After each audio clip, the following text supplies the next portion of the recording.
आज की जो हमारी क्लास रहेगी बीपीएससी 103 के हम लोग मोस्ट इंपॉर्टेंट क्वेश्चन करने जा रहे हैं। और इस क्लास में मैं आपको कह सकता हूं बीपीएससी 103 के जितने इंपॉर्टेंट क्वेश्चन है भाई मेरे, मैं सारे पढ़ाने वाला हूं। और कह सकता हूं कि इसमें जितने मैं क्वेश्चन आपको बताने वाला हूं सारे क्वेश्चन आपके एग्जाम में 100% आने को देखने को मिलेगा ही मिलेगा। इतना अगर आप लोग पहले यानी करके जाएंगे तो आपका एग्जाम सच में भाई मेरे बहुत अच्छा जाएगा। वैसे इस क्लास में मैं आपको सारे मोस्ट इंपोर्टेंट टॉपिक जो हैं या जो मोस्ट इंपोर्टेंट क्वेश्चन है वो मैं सारे आपको मोस्टली पढ़ा दूंगा। तो देखिएगा, पहला जो हमारा क्वेश्चन रहेगा, स्वतंत्रता का अर्थ बताइए। स्वतंत्रता पर जेएस मिल यानी जेम्स मिल के विचार बताइए। और ईसाई बर्लिन एक शब्द है, देखो यह टाइपिंग एरर हो गया है। तो जैसे स्वतंत्रता क्या होती है, इसको इस टाइप का क्वेश्चन आ सकता है, स्वतंत्रता पर जेम्स मिल के विचार बताइए या ईसाइया बर्लिन के लेकर के। इस टाइप के क्वेश्चन आपको एग्जाम में 100% देखने को मिलेगा ही मिलेगा। तो चलिए हम लोग बात करते हैं भाई स्वतंत्रता क्या है, मीनिंग ऑफ द लिबर्टी जिसको हम फ्रीडम बोलते हैं। तो देखिएगा, अगर हम लोग बात करें स्वतंत्रता का सामान्य अर्थ क्या, स्वतंत्रता क्या होती है, मनुष्य को अपनी इच्छा के अनुसार विचार करने, बोलने और काम करने और जीवन जीने का अधिकार ही स्वतंत्रता है। भाई मेरे मान लो अगर कोई व्यक्ति अपनी बात को कह सकता है, बोलने की आजादी है, काम करने की आजादी है और हर कोई व्यक्ति जीवन जीने की अधिकार को प्राप्त किया हुआ है, यही होती भाई मेरे स्वतंत्रता। स्वतंत्रता का मतलब होता किसी प्रकार की पाबंदी का ना होना, किसी प्रकार के नियंत्रण या कंट्रोल का ना होना ही क्या है भाई मेरे, स्वतंत्रता है। जहां पर किसी भी प्रकार का आप पर कंट्रोल नहीं है, पाबंदी नहीं है, इसी को हम लोग क्या कहते हैं भाई मेरे, स्वतंत्रता कहते हैं। ठीक है, जैसे राजनीतिक विज्ञान में स्वतंत्रता का मतलब क्या है, देखो पॉलिटिकल साइंस में स्वतंत्रता क्या कैसे हो कि व्यक्तियों पर अनावश्यक बाहरी नियंत्रण का अभाव होना। भाई जब नागरिक पर किसी भी प्रकार का कोई कंट्रोल ना हो, राज्य की तरफ से जो छूट है, यही स्वतंत्रता है। व्यक्ति अपनी योग्यता के अनुसार जब खुलकर के काम कर पा रहा है, इसी को हम लोग क्या बोलते हैं भाई मेरे, स्वतंत्रता बोलते हैं। ठीक है, यही क्या स्वतंत्रता होती है। देखिएगा, स्वतंत्रता की कौन कौन सी विशेषताएं हैं भाई। स्वतंत्रता क्या है, बल या दमन का अभाव होना, जैसे कि व्यक्ति पर किसी भी प्रकार का नियंत्रण ना होना ही स्वतंत्रता है। जैसे भाई मान लो स्वतंत्रता क्या है, जैसे अगर बताऊं, जैसे सरकार आप पर कम से कम नियम कानून लगाती है, इसको हम स्वतंत्रता कह सकते हैं। यानी सरकार अपने नागरिकों पर कम से कम कानून लगा रही है, नागरिकों को कह सकते हैं अपने मन के मुताबिक काम करने की आजादी है, यही स्वतंत्रता है। कानूनों का कम से कम का होना, जैसे अगर आप देखोगे भाई हमारे देश में दुनिया भर के कानून बने हुए ना, देखो अगर कोई आदमी को स्कूल खोलना है, कॉलेज खोलना, कुछ भी काम करना है, हर जगह भाई 50 अधिकारी साइन करवाना पड़ता, समझ रहे हो। और स्वतंत्रता का मतलब है कि नागरिक जो करना चाहता है, यानी सिटीजन जो वर्क करना चाहता है, उसको बहुत ज्यादा आजादी है, यही स्वतंत्रता है। यानी रूल एंड रेगुलेशन का अभाव ना होना ही स्वतंत्रता है। दूसरा, विकास के अवसर, स्वतंत्रता में क्या होता है कि व्यक्ति अपना पूर्ण विकास कर सकता है। ठीक है, सरकार या जो स्टेट है वह किसी प्रकार की पाबंदी नहीं लगा रहा है, यही तो स्वतंत्रता है। यानी डेवलपमेंट के कह सकते हैं आपको पूरे अवसर मिलते हैं, इसी को हम लोग कहते हैं भाई मेरे स्वतंत्रता कहते हैं। स्वतंत्रता में क्या, नैतिकता और सामाजिक अनुशासन। देखो स्वतंत्रता क्या है, जिसमें व्यक्ति अनुशासन के साथ यानी डिसिप्लिन के साथ समाज की भलाई और कानून का पालन करता है, यही स्वतंत्रता। भाई स्वतंत्रता का मतलब ये नहीं है कि आप कानून को ना माने, नियमों का ना माने। स्वतंत्रता यह है कि भाई मेरे स्वतंत्रता का मतलब होता है कि आप दूसरे आदमी की भी स्वतंत्रता रखना है। अच्छा एक बात बताओ, जैसे आपको समझाता हूं, जैसे भाई मान लीजिए कि भाई मेरे हर व्यक्ति की स्वतंत्रता, वो गाने बजा सकता है। जैसे मैं हूं, मैं गाने बजा सकता हूं। भाई मैं रात के 10 बजे डीजे पर गाने बजाऊंगा तो दूसरे व्यक्ति की स्वतंत्रता डिस्टर्ब हो जाएगी, क्योंकि हर व्यक्ति की स्वतंत्रता, भाई सोने का समय ना, तो जब तक किसी देखो किसी भी इंसान की स्वतंत्रता तभी तक है, लिबर्टी तभी तक है, कब तक है, जब तक भाई मेरे दूसरे की स्वतंत्रता में बाधा ना पड़े, समझ गए, यही स्वतंत्रता है। ठीक है, यानी कोई व्यक्ति तभी तक स्वतंत्र है जब तक किसी दूसरे की स्वतंत्रता का हनन नहीं कर रहा है। अगर मेरी स्वतंत्रता, मेरी आजादी किसी की आजादी को खत्म कर रही है, स्वतंत्रता नहीं है। स्वतंत्रता तभी तक है जब दूसरे की स्वतंत्रता को भी व्यक्ति ध्यान में रख रहा है। अब जैसे भाई मेरे रोड पर चलना सबको आजादी है, मान लिया आप एक बहुत बड़ा बांस लेकर के, बहुत बड़ी लाठी लेकर के चल रहे हो और लोग रास्ते पर नहीं चल पा रहे, इसका मतलब क्या है कि आपकी तो स्वतंत्रता थी कि आप कुछ भी करिए, लेकिन आप ऐसे काम को कर रहे हैं जिससे दूसरे आदमी की स्वतंत्रता बाधित हो रही है। भैया दूसरा आदमी काम ही नहीं कर पा रहा है, ये स्वतंत्रता नहीं है। स्वतंत्रता तभी तक है जब तक दूसरे आदमी का भी स्वतंत्रता बना हुआ है, समझ रहे? इसी को स्वतंत्रता बोलते हैं। नियम कानूनों का ना होना ही स्वतंत्रता है, ठीक है। जैसे भाई पॉलिटिकल साइंस में स्वतंत्रता तो भाई सरकार कम से कम नियम लगा रही है, यही स्वतंत्रता है ना। नागरिक जहां पर अपनी योग्यता के अनुसार, ठीक है, काम कर पा रहा, वही स्वतंत्रता है, खुली आजादी है। अधिकारों और कर्तव्य में सामंजस्य। देखो भाई स्वतंत्रता में क्या होता है कि नागरिकों को बहुत सारे अधिकार मिलते हैं, लेकिन साथ ही साथ नागरिकों की जिम्मेदारी भी होती है। जहां पर जिस देश में कह सकते हैं सरकार नागरिकों को बहुत सारा अधिकार देती है, साथ ही साथ उनके कर्तव्य यानी उनकी जो ड्यूटी है देश के प्रति, इन दोनों में जहां पर तालमेल है वही स्वतंत्रता है। अगर मैं शॉर्टकट में कहूं, बाधाओं से मुक्ति ही स्वतंत्रता। भैया नागरिकों पर यानी सिटीजन पर, नागरिक पर किसी प्रकार की बाधा सरकार नहीं लगा रही है, स्टेट नहीं लगा रहा है। इसी को भाई मेरे हम लोग कहते हैं, इसी को कहते हैं लिबर्टी बोलते हैं। पॉलिटिकल साइंस में जो वर्ड यूज होता है वो होता है लिबर्टी। तो लिबर्टी वही है भाई मेरे जब तक दूसरे की लिबर्टी बची हुई है, समझ रहे हो। आपकी लिबर्टी तभी तक है, आपकी स्वतंत्रता तभी तक है जब आप किसी दूसरे आदमी की स्वतंत्रता में बाधा नहीं बन रहे हो। तो स्वतंत्रता का कह सकते हो कि बाधाओं से मुक्ति, किसी प्रकार की बाधा नहीं है, किसी प्रकार के नियम कानून आप पर नहीं लग रहे हैं, इसी को हम क्या कहते हैं भाई मेरे, स्वतंत्रता कहते हैं। देखिएगा अब मोस्ट इंपॉर्टेंट क्वेश्चन करने जा रहे हैं स्वतंत्रता पर जेम्स मिल के विचार। जेम्स मिल कह सकते हैं पॉलिटिकल साइंस का एक बहुत बड़ा विद्वान है, ठीक है भाई। इसके व्यू क्या है, view of the James mill on liberty. तो स्वतंत्रता पर जेम्स मिल ने क्या विचार दिए हैं, तो देखिएगा जेम्स मिल जो है उदारवादी विचारक है। उन्होंने स्वतंत्रता को कानूनों तथा उपयोगिता के, यानी जो जेम्स मिल है कानूनों की बात करता है कि भाई जेम्स मिल कहता है कि लोगों पर नियम कानून ना लगाया जाए, यही स्वतंत्रता है। यानी कानूनों से मुक्ति, पाबंदियों से मुक्ति, यही स्वतंत्रता है।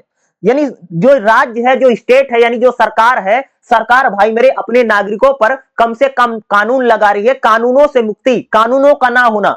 जेम्स मिल कहता है भाई नियम कानून कम से कम रखो, यही स्वतंत्रता है, ठीक है। जिसे जेम्स मिल क्या कहता है, स्वतंत्रता का आधार उपयोगिता है। जेम्स मिल का मानना कि स्वतंत्रता का उद्देश्य अधिकतम लोगों को अधिकतम सुख देना। भाई स्वतंत्रता में क्या होता है कि भाई मेरे यही है कि ज्यादा से ज्यादा लोग खुश हो, वही स्वतंत्रता है। भाई मेरे जिस स्वतंत्रता से अधिक लोगों को फायदा होता, बेनिफिट होता है, वही स्वतंत्रता है। स्वतंत्रता क्या है कि स्वतंत्रता वही है जिससे अधिक से अधिक लोगों का हित हो रहा, यही स्वतंत्रता है, समझ रहे हो। अधिकतम लोगों का यूज हो रहा है। जैसे जेम्स मिल कहता है कि राज्य और कानून की स्वतंत्रता के समर्थक है। जेम्स मिल का मानना कि व्यक्ति भैया स्वतंत्र है, व्यक्ति की स्वतंत्रता तभी तक है जब तक राज्य के माध्यम से व्यवस्था बनाए रखे। भाई व्यक्ति तभी सुरक्षित है, तभी स्वतंत्र है जब तक सरकार व्यवस्था बनाए रखेगी, ठीक है। यानी अजारक स्वतंत्रता समाज के लिए हानिकारक है। जेम्स मिल कहता भाई इतनी भी स्वतंत्रता ना दे दो कि समाज में अव्यवस्था फैल जाए, समझे। तो स्वतंत्रता क्या है कि राज्य और कानून के बीच का रास्ता क्या है भाई, स्वतंत्रता है। नैतिकता और सामाजिक संबंधों पर प्रतिबंध।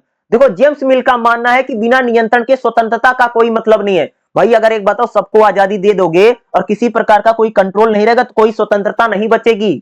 एग्जाम्पल देकर बता भाई, जैसे मान लो भाई गाने बजाना स्वतंत्रता है, कोई भी गाना बजा सकता है। अब भाई मान लो कि मैं रात के 12 बजे गाना बजा रहा हूं, तेज तेज डीजे बजा रहा हूं और भाई पड़ोसी सो रहा है, तो क्या हो गया, ऐसी अगर ऐसी स्वतंत्रता रहेगी, सबको ऐसे खुली आजादी है, तो भाई क्या होगा, दूसरे आदमी की स्वतंत्रता बाधित हो गई ना। तो जेम्स मिल यही कह रहा है कि भाई स्वतंत्र करो लेकिन नियम कानूनों में स्वतंत्रता मिलनी चाहिए, ठीक है। अगर कोई किसी प्रकार का नियम कानून पाबंदियां नहीं है तो भैया स्वतंत्रता हिंसा में बदल जाएगी। हिंसक स्वतंत्र, सब बोलेगा मेरी मर्जी, जो मैं करूंगा सो करूंगा।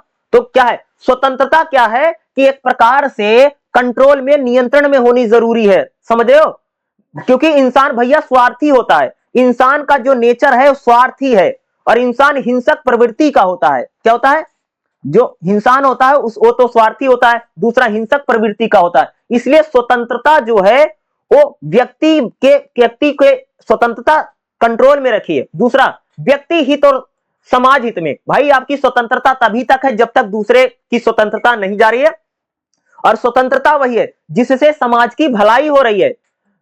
व्यक्ति स्वतंत्र हो पर उसकी स्वतंत्रता दूसरे को हानि ना पहुंचाए। भाई मेरे यही बोला आपको ना कि आपकी स्वतंत्रता तभी तक है जब तक भाई मेरे दूसरे व्यक्ति की स्वतंत्रता बाधित नहीं हो रही है। अर्थात जेम्स मिल जो है वो स्वतंत्रता को नियंत्रण में रखने की बात करते हैं। भाई स्वतंत्रता हो लेकिन उसके साथ नियम कानून लगाओ, पाबंदी भी लगाओ। ऐसे खुली आजादी दे दोगे तो क्या हो जाएगा, चल नहीं पाएगा भाई, समाज में अफरा तफरी मच जाएगा। और जेम्स मिल कहता कि उपयोगितावाद का सिद्धांत है।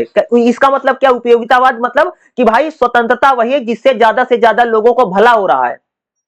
क्या ये क्या कहता है कि जिससे से ज्यादा लोगों की भलाई हो रही, ज्यादा से ज्यादा लोग जिस काम से खुश हो रहे हैं वही स्वतंत्रता है।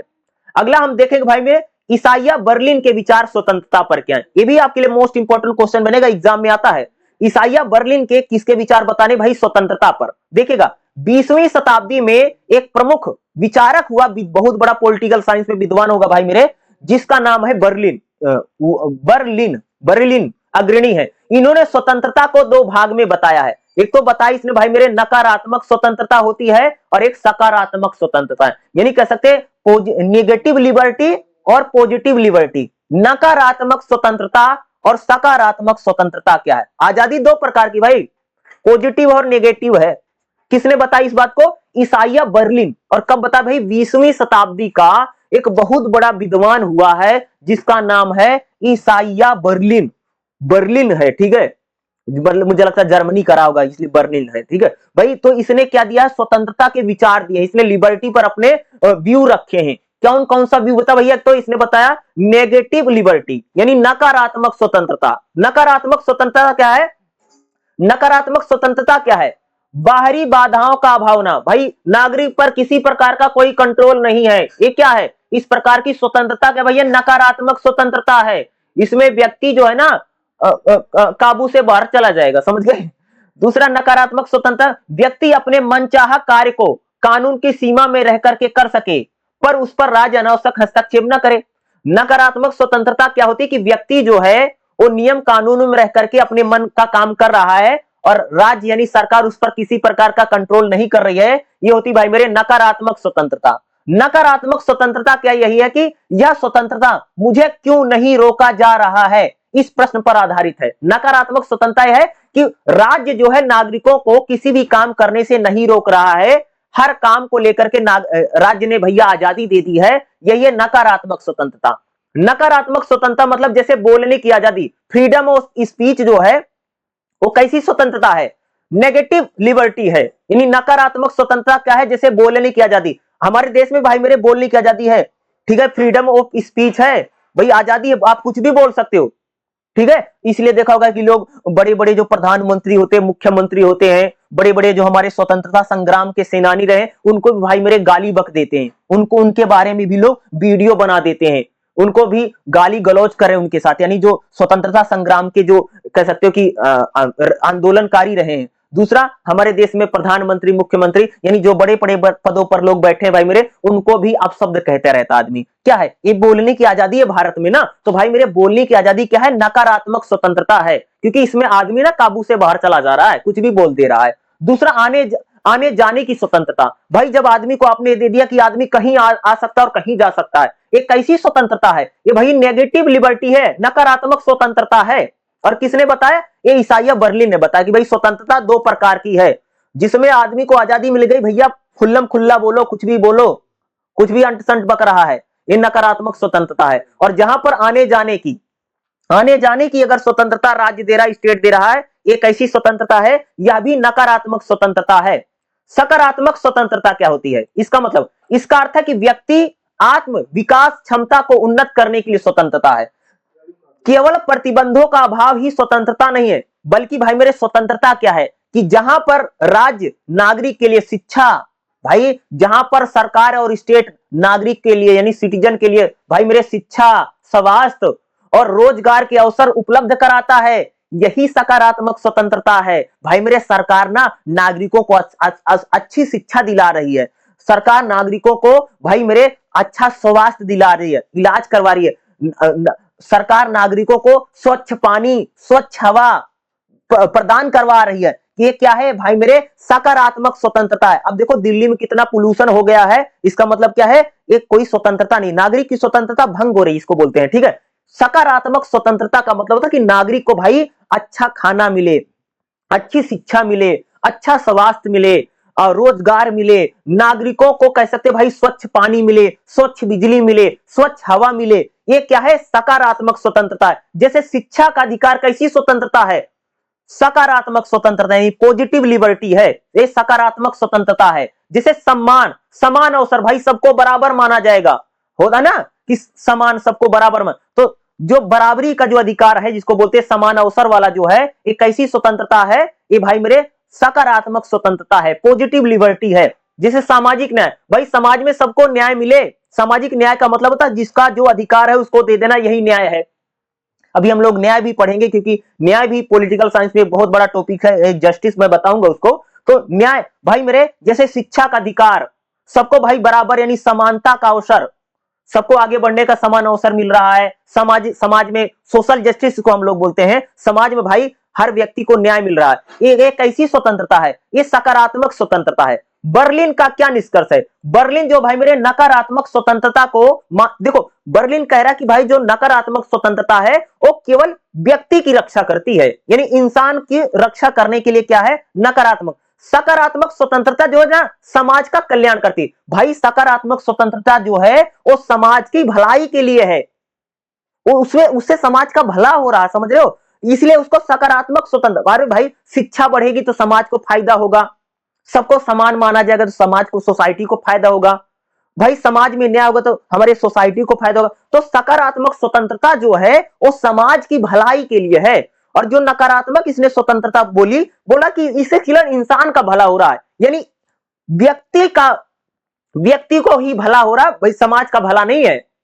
ठीक है, निष्कर्ष इसका क्या लिखोगे? जैसे स्वतंत्रता जो है जीवन का भाई मूल आधार है, स्वतंत्रता जो है जरूरी है। जेम्स मिल जो है उपयोगिता का सिद्धांत देता है और कहता है कि भाई स्वतंत्रता वही है कि जो आपको यूज, यानी कहने का मतलब जेम्स मिल का मानना था भाई मेरे कि अधिक से अधिक लोग खुश होए, यही स्वतंत्रता है। जेम्स मिल कहता कि भाई स्वतंत्रता में नियंत्रण जरूरी है। जेम्स मिल यही भाई स्वतंत्रता दो, चलो तुम सबको आजाद कर दो, आप आजादी दे दो, लेकिन उस पर कंट्रोल भी रखो भाई मेरे, ऐसा नहीं खुली आजादी दे दी। अब जैसे ईसाई बर्लिन की बात करें तो नकारात्मक और सकारात्मक कहता है कि ईसाई बर्लिन जो है पॉजिटिव नेगेटिव में, सकारात्मक नकारात्मक में स्वतंत्रता को बांटता है और अपनी बातों को रखता है। भाई मेरे जो क्वेश्चन मैंने आपको करवाया है ये 100% कह सकता हूं आपको स्वतंत्रता क्या होती है, स्वतंत्रता पर बताइए। जेम्स मिल के विचार स्वतंत्रता पर क्या है और ईसाई बर्लिन के विचार स्वतंत्रता पर बताइए। इस टाइप का क्वेश्चन आपको एग्जाम में 100% मिलेगा ही देखने को, क्योंकि पहला ही चैप्टर है और इस टाइप के क्वेश्चन एग्जाम में आने वाले हर साल आते हैं। अगला जो हमारा क्वेश्चन का भाई मेरे, ये भी आपके लिए बहुत ही ज्यादा मोस्ट इंपोर्टेंट क्वेश्चन है जो मैं आपको करवाने जा रहा हूं। ठीक है, इसमें हम लोग देखेंगे समानता के विभिन्न प्रकार और समानता और स्वतंत्रता का संबंध। भाई समानता क्या है, यानी इक्वलिटी, ये आपका मोस्ट इंपोर्टेंट टॉपिक है जो आपको एग्जाम में देखने को मिलेगा ही मिलेगा। ठीक है, अगर मैं इसकी बात करूं, ठीक है, तो समानता के विभिन्न क्या बताने हैं? प्रकार बताने हैं। ठीक है, अलग अलग प्रकार बताने, कितने प्रकार की स्वतंत्रता होती, समानता के प्रकार देखेंगे और समानता और स्वतंत्रता में क्या संबंध है। भाई समानता यानी इक्वलिटी क्या है? देखिए समानता क्या है? समानता का अर्थ हो कि व्यक्ति को सामाजिक है, इंसान को भाई व्यक्ति को समाज में आर्थिक, राजनीतिक और कानूनी क्षेत्र में बिना किसी भेदभाव के समान अवसर मिले और समान सम्मान मिले, ही तो समानता है। भाई जब व्यक्ति को समाज में बराबर अवसर मिले, आर्थिक आधार पे समान बराबर माना जाए, राजनीतिक आधार पर आपको बराबर माना जा रहा है, बिना किसी भेदभाव के आपको समान अवसर मिलता है, समान आगे बढ़ने का मौका मिलता है, तो यही भाई समानता है। समानता मतलब इक्वलिटी, यही तो इक्वलिटी है जब सबको बराबर समझा जाता है। जैसे हम लोग बोलते हैं भाई कानून के सामने सभी बराबर हैं, अभी बताना कानून के समक्ष समानता, इसका मतलब क्या? कानून के आगे, कानून की नजर में भैया मेरे सभी बराबर हैं, न तो कोई छोटा है न तो कोई बड़ा है। क्या है? इसी को बोलते हैं समानता यानी इक्वलिटी, इसी को कहते हैं। समानता का उद्देश्य है सभी को एक जैसा बनाना नहीं है। समानता मतलब सभी को एक जैसा नहीं बनाना, बल्कि सभी को समान अवसर देना है। भाई सभी को आगे बढ़ने का बराबर मौका मिले, यही समानता है, ताकि कोई व्यक्ति पिछड़ ना जाए। भाई मेरे समानता क्या चाहती? भाई सबको आगे बढ़ने का बराबर मौका दो, ताकि कोई व्यक्ति समाज में पीछे ना रह जाए। पिछले दरवाजे पर कोई ना खड़े रहे, सब आगे बढ़ जाए। इसलिए भाई मेरे सबको बराबर मौका मिलना जरूरी है, यही समानता है। समानता कितने प्रकार की आज देखेंगे भाई। पहली समानता हुई प्राकृतिक समानता। भाई मेरे जब कोई व्यक्ति जन्म लेता ना, तो जब कोई व्यक्ति जन्म लेता तो सभी मनुष्य जो होते हैं उनके अधिकार बराबर होते हैं। प्राकृतिक समानता का मतलब कि जो आपको मानव की प्रकृति नेचुरली जो आपको प्राप्त हो जाती है वो प्राकृतिक समानता है। यह मानव की गरिमा और नैतिकता पर आधारित है। देखो देखो भाई मेरे, जब कोई इंसान के रूप में, व्यक्ति के रूप में जन्म लेता है तो बहुत सारी समानता जो है, बहुत सारी इक्वलिटी जो है उसको वैसे ही प्राप्त हो, इसको बोलते हैं प्राकृतिक समानता। दूसरा होती है भाई सामाजिक समानता। समाज में भाई मेरे सबको बराबर माना जाए, जाति के आधार पर, धर्म के आधार पर, लिंग के आधार पर, रंग के आधार पर किसी प्रकार का भेदभाव ना हो, तो यही क्या सामाजिक समानता है। सामाजिक समानता का मतलब कि भाई आपको जाति के आधार पर, धर्म के आधार पर, महिला पुरुष के आधार पर, काले गोरे के आधार पर किसी प्रकार का भेदभाव नहीं किया जाता, पक्षपात नहीं किया जाता, यही सामाजिक समानता है। समाज में सभी व्यक्तियों का समान मान सम्मान है। भाई जब समाज में सभी व्यक्तियों को समान मान सम्मान मिलता है, यही सामाजिक समानता है। राजनीतिक समानता क्या है कि भाई सभी को वोट डालने का मौका मिलता है, सभी को चुनाव लड़ने का मौका मिलता है। हर कोई व्यक्ति चुनाव लड़ सकता है, हर कोई व्यक्ति वोट डाल सकता है, हर कोई व्यक्ति पॉलिटिकल पार्टी बना सकता है, यही राजनीतिक समानता है। जब आपको राजनीति में आगे बढ़ने का अवसर मिलता है, यही राजनीतिक समानता। देखते नहीं भाई हमारे देश में भाई मेरे सबको वोट डालने का मौका मिलता है, चाहे अमीर है चाहे गरीब है, कोई भी व्यक्ति भाई मेरे चुनाव लड़ सकता है। नॉमिनेशन करके, पर्चा दाखिल करके कोई व्यक्ति चुनाव लड़ सकता है, ये राजनीतिक समानता है। हर कोई व्यक्ति राजनीतिक भागीदारी कर सकता है, पॉलिटिकल पार्टी बना करके सरकार वरकार बना सकता है, ये राजनीतिक समानता है। भाई राजनीति में सभी को बराबर माना। अगला तो भाई आर्थिक समानता। आर्थिक समानता का मतलब कि भाई सभी को आगे बढ़ने का, सभी को नौकरी चाकरी में समान अवसर मिलता है। देख रहे हैं भाई सबको समान वेतन मिलता ना। अगर आप एक जैसा काम कर रहे हो, महिला पुरुष भाई बराबर सैलरी मिलती है ना, ये आर्थिक समानता है। संपत्ति में पूरी समानता नहीं बल्कि अत्यधिक असमानता को कम करना। भाई समान काम का समान वेतन। जिसे भाई मान लो कि मैं एक टीचर हूं, ठीक है, जिस लेवल पर मैं हूं, कोई दूसरा टीचर है, जितना मेरे को सैलरी मिलेगा उतना उसको भी मिलेगा, ये आर्थिक समानता है। समान वेतन होना, भाई सेम काम का सेम पैसा। महिला को जितनी सैलरी मिलती भैया मेरे पुरुष को भी उतनी सैलरी मिल रही, तो क्या है, ये आर्थिक समानता है। अगला तो भाई कानूनी समानता क्या होती है। भाई कानून की नजर में जब सभी बराबर है, इसी को बोलते कानूनी समानता। कानून के समक्ष समानता का मतलब भाई कानून के लिए सभी बराबर है, कोई छोटा ना कोई बड़ा है, ना कोई प्रधानमंत्री है और ना कोई किसान है। कानून की नजर में जब सभी बराबर हैं, भाई अगर कोई अपराध करेगा तो सबको वही दंड मिलेगा, वही सजा मिलेगी। ये क्या है, कानून के समक्ष समानता। कानून के सामने भाई मेरे सभी बराबर हैं, इसको बोलते कानूनी समानता। लीगल इक्वेलिटी, कानून के सभी समय बराबर हैं। अवसर की समानता के तहत, भाई अवसर की समानता का मतलब भाई सबको आगे बढ़ने का मौका मिलता है। जब हर व्यक्ति को अपनी क्षमता के अनुसार यानी अपनी कैपेसिटी के अनुसार काम मिल रहा है, आगे बढ़ने का मौका मिल रहा है, यही भाई मेरे अवसर की समानता। समान अवसर मिलना, अपॉर्चुनिटी मिलना, यानी इक्वलिटी ऑफ अपॉर्चुनिटी, यानी आपको आगे बढ़ने का बराबर मौका मिल रहा है, इसको हम लोग क्या कहते हैं भाई मेरे, अवसर की समानता। ठीक, हर व्यक्ति को समाज में आगे बढ़ने का समान अवसर मिल रहा। अगला होता है कि प्रतिपूरक समानता। भाई जो पिछड़े लोग हैं, जो कमजोर लोग हैं, उनको आरक्षण देकर के जब आगे बढ़ने का मौका मिलता है, तो यह भी एक प्रकार की समानता है। सरकार उन लोगों को थोड़ी फैसिलिटी प्रदान करके समाज में आगे बढ़ने का मौका मिल रही है, तो इसी को बोलते हैं भाई मेरे विशेष समानता। ठीक है, तो अलग अलग प्रकार की भाई मेरे समानता होती है। अब हम लोग बात करेंगे समानता और स्वतंत्रता का क्या संबंध है। इस टाइप का क्वेश्चन एग्जाम में भाई मेरे खूब पूछा गया कि समानता और स्वतंत्रता। देखो भाई समानता और स्वतंत्रता दोनों लोकतंत्र के लिए, डेमोक्रेसी के लिए बहुत जरूरी हैं। दोनों एक दूसरे को पूरा करती हैं। अगर हम लोग बात करें स्वतंत्रता और समानता के बीच में क्या रिलेशन है, भाई स्वतंत्रता के बिना समानता अधूरी है। एक बात भाई मान लीजिए भाई, स्वतंत्रता अगर नहीं रहेगी समानता का कोई मतलब निकलेगा। और अब मान लीजिए यदि व्यक्ति को स्वतंत्रता नहीं है तो वो समानता का क्या करेगा, कुछ नहीं कर पाएगा। जब भाई आपको आगे बढ़ने, जब आपको स्वतंत्रता ही नहीं है, आपको काम कर सके, तो आप समानता से कोई मतलब। भाई समानता और स्वतंत्रता दोनों जरूरी हैं। अगर आपको समानता मिल गई, स्वतंत्रता नहीं है, तो आप कुछ नहीं कर पाएंगे। दोनों इंपॉर्टेंट है, स्वतंत्रता भी जरूरी है और समानता भी जरूरी है। दोनों व्यक्ति के लिए जरूरी है। समानता के बिना स्वतंत्रता अधूरी है। भाई अगर आपको समानता दे दी, बराबरी तो दे दी, लेकिन आपको स्वतंत्रता नहीं, आजादी नहीं है। केवल स्वतंत्रता से ही व्यक्ति समानता को नहीं प्राप्त कर सकता। दोनों को बराबर जरूरी है कि स्वतंत्रता अमीर व्यक्ति को अधिक स्वतंत्र कर देगी और गरीब को कम स्वतंत्र कर देगी। तो भाई मेरे समानता भी जरूरी है।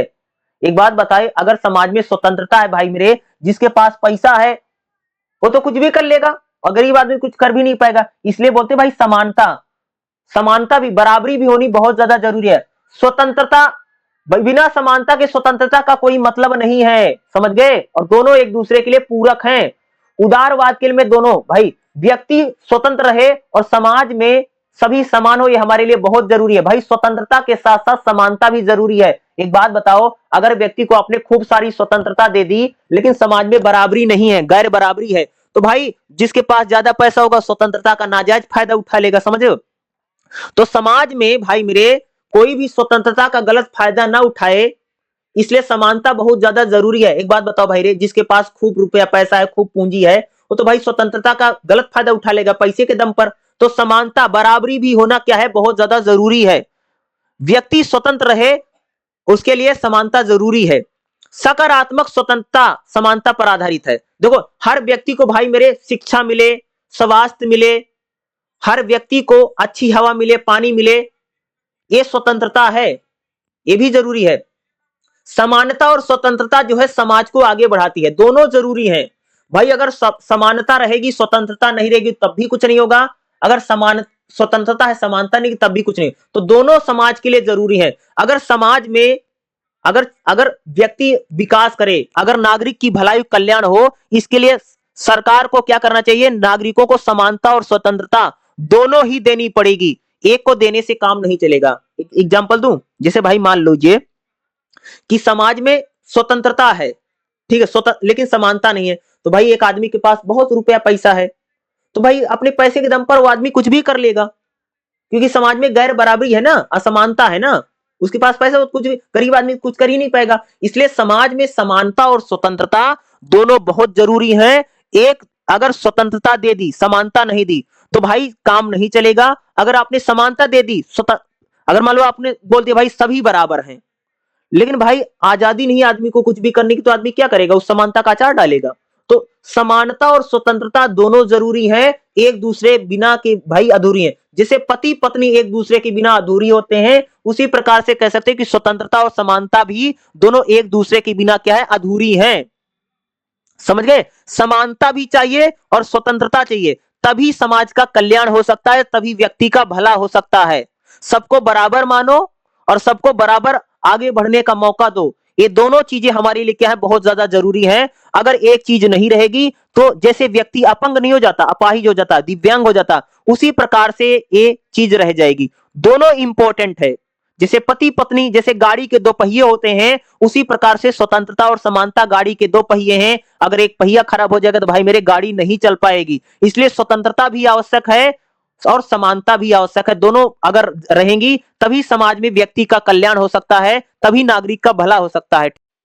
अगला जो हमारा क्वेश्चन है भाई मेरे, मोस्ट इंपोर्टेंट क्वेश्चन है। ये क्वेश्चन भी आपको एग्जाम में देखने को 100% मिलेगा ही मिलेगा। न्याय का अर्थ, वितरणकारी न्याय और जोन्स रॉयल का न्याय का क्या सिद्धांत है। मोस्ट इंपोर्टेंट टॉपिक है। न्याय को लेकर के आपको एग्जाम में क्वेश्चन 100% आएगा ही आएगा, याद रखिएगा। जो मैं क्वेश्चन करवा रहा हूं मोस्ट इंपोर्टेंट सारे हैं। तो न्याय क्या होता है भाई, न्याय का मतलब व्यक्ति के साथ समान, हर सभी को बराबर मानना, निष्पक्ष और उचित व्यवहार करना ही न्याय है। समझ रहे हो भाई, जब समाज में सबको अधिकार मिले, जब समाज में सबको बराबर आगे बढ़ने का मौका मिले, यही तो न्याय है। अरे न्याय का मतलब ये नहीं है, आप लोग जैसे फिल्मों में देखा होगा ना, ऑर्डर करके जज जो फैसला सुना देता है, ज्यादातर हम लोग उसको न्याय बोलते हैं। तो न्याय क्या है, तो पॉलिटिकल साइंस में न्याय का मतलब होता है कि भाई सबको बराबर मानना, ठीक है, सभी के लिए नियम कानूनों का सेम होना ही क्या है, न्याय है। यही तो न्याय है भाई, सबको आगे बढ़ने का अवसर मिल रहा है। अब एग्जांपल बताऊं, जैसे भाई मान लो कि आप लोग एग्जाम देने जाते हैं, तो भाई मेरे सबको 3 घंटे का टाइम मिलता है, ये क्या, यही तो न्याय है। ऐसा तो नहीं है ना भाई किसी को 3 घंटे का एग्जाम है, किसी को 2 ही घंटे कोई दे रहा है, तो ये तो अन्याय हो जाएगा। तो न्याय क्या है कि भाई हर व्यक्ति को समान अधिकार है, हर व्यक्ति को समान अवसर है, हर व्यक्ति को बराबर अवसर मिलता आगे बढ़ने का, यही न्याय है। राजनीतिक दृष्टि से न्याय क्या है? समाज में अधिकार। भाई पॉलिटिकल साइंस में न्याय का मतलब होता है कि सभी को समान अधिकार हैं, सभी किसी को विशेष लाभ नहीं दिया जा रहा है। अवसर, भाई सबको अवसर मिलता आगे बढ़ने का, सबके लिए नियम कानून जो है वो बराबर हैं, यही न्याय है। समझ गए? जैसे एग्जांपल बताया भाई ना कि जैसे मान लीजिए आप लोग एग्जाम देने जाते हैं तो भाई सबको 100 नंबर का क्वेश्चन आता है, ऐसा थोड़ी है किसी का 50 नंबर का क्वेश्चन आया है, भाई सबका 100 आएगा तो सबका 100 आएगा। 3 घंटा सबको मिलता है एग्जाम में लिखने का, यही न्याय है। भाई मान लो अगर 3 घंटे का एग्जाम हो और आपको 2 घंटे दे दिया तो फिर अन्याय हो जाएगा ना, ये न्याय है। समझ गए? इसी को हम न्याय बोलते हैं। अब एग्जाम्पल देकर के इसको अलग अलग तरीके से लिख सकते हैं, ठीक है, इसको हम न्याय बोलते हैं। न्याय की विशेषता यानी न्याय की खासियत क्या है? भाई न्याय वही जहां पर समानता हो, जब समाज में सबको बराबर माना जाता है, किसी के साथ किसी भी प्रकार का भेदभाव नहीं किया जाता, यही न्याय। निष्पक्षता, भाई निष्पक्षता का मतलब भाई सबको बराबर मानना, किसी के साथ भी भेदभाव ना करना ही न्याय है।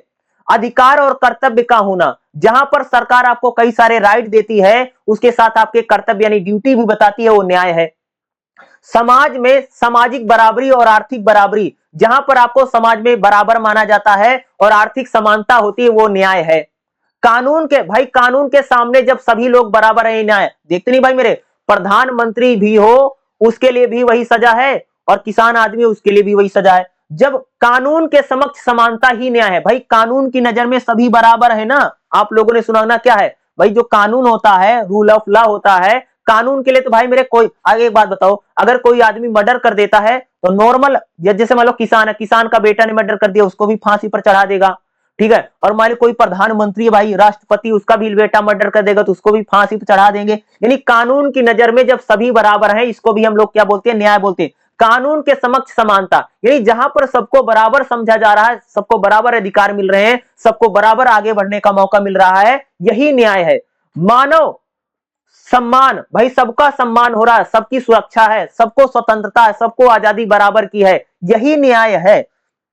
इसको क्या बोलते हैं भाई? न्याय बोलते हैं। वितरणकारी न्याय क्या है? बहुत इंपॉर्टेंट है। वितरण क्या होता है? वितरणकारी न्याय समझते हो? समाज में जब संसाधन सबको बराबर, भाई मेरे, जब सबको बराबर आगे बढ़ने का अवसर मिलता है, किसी को कोई किसी भी प्रकार का लाभ नहीं दिया जाता है, यही है वितरणकारी न्याय।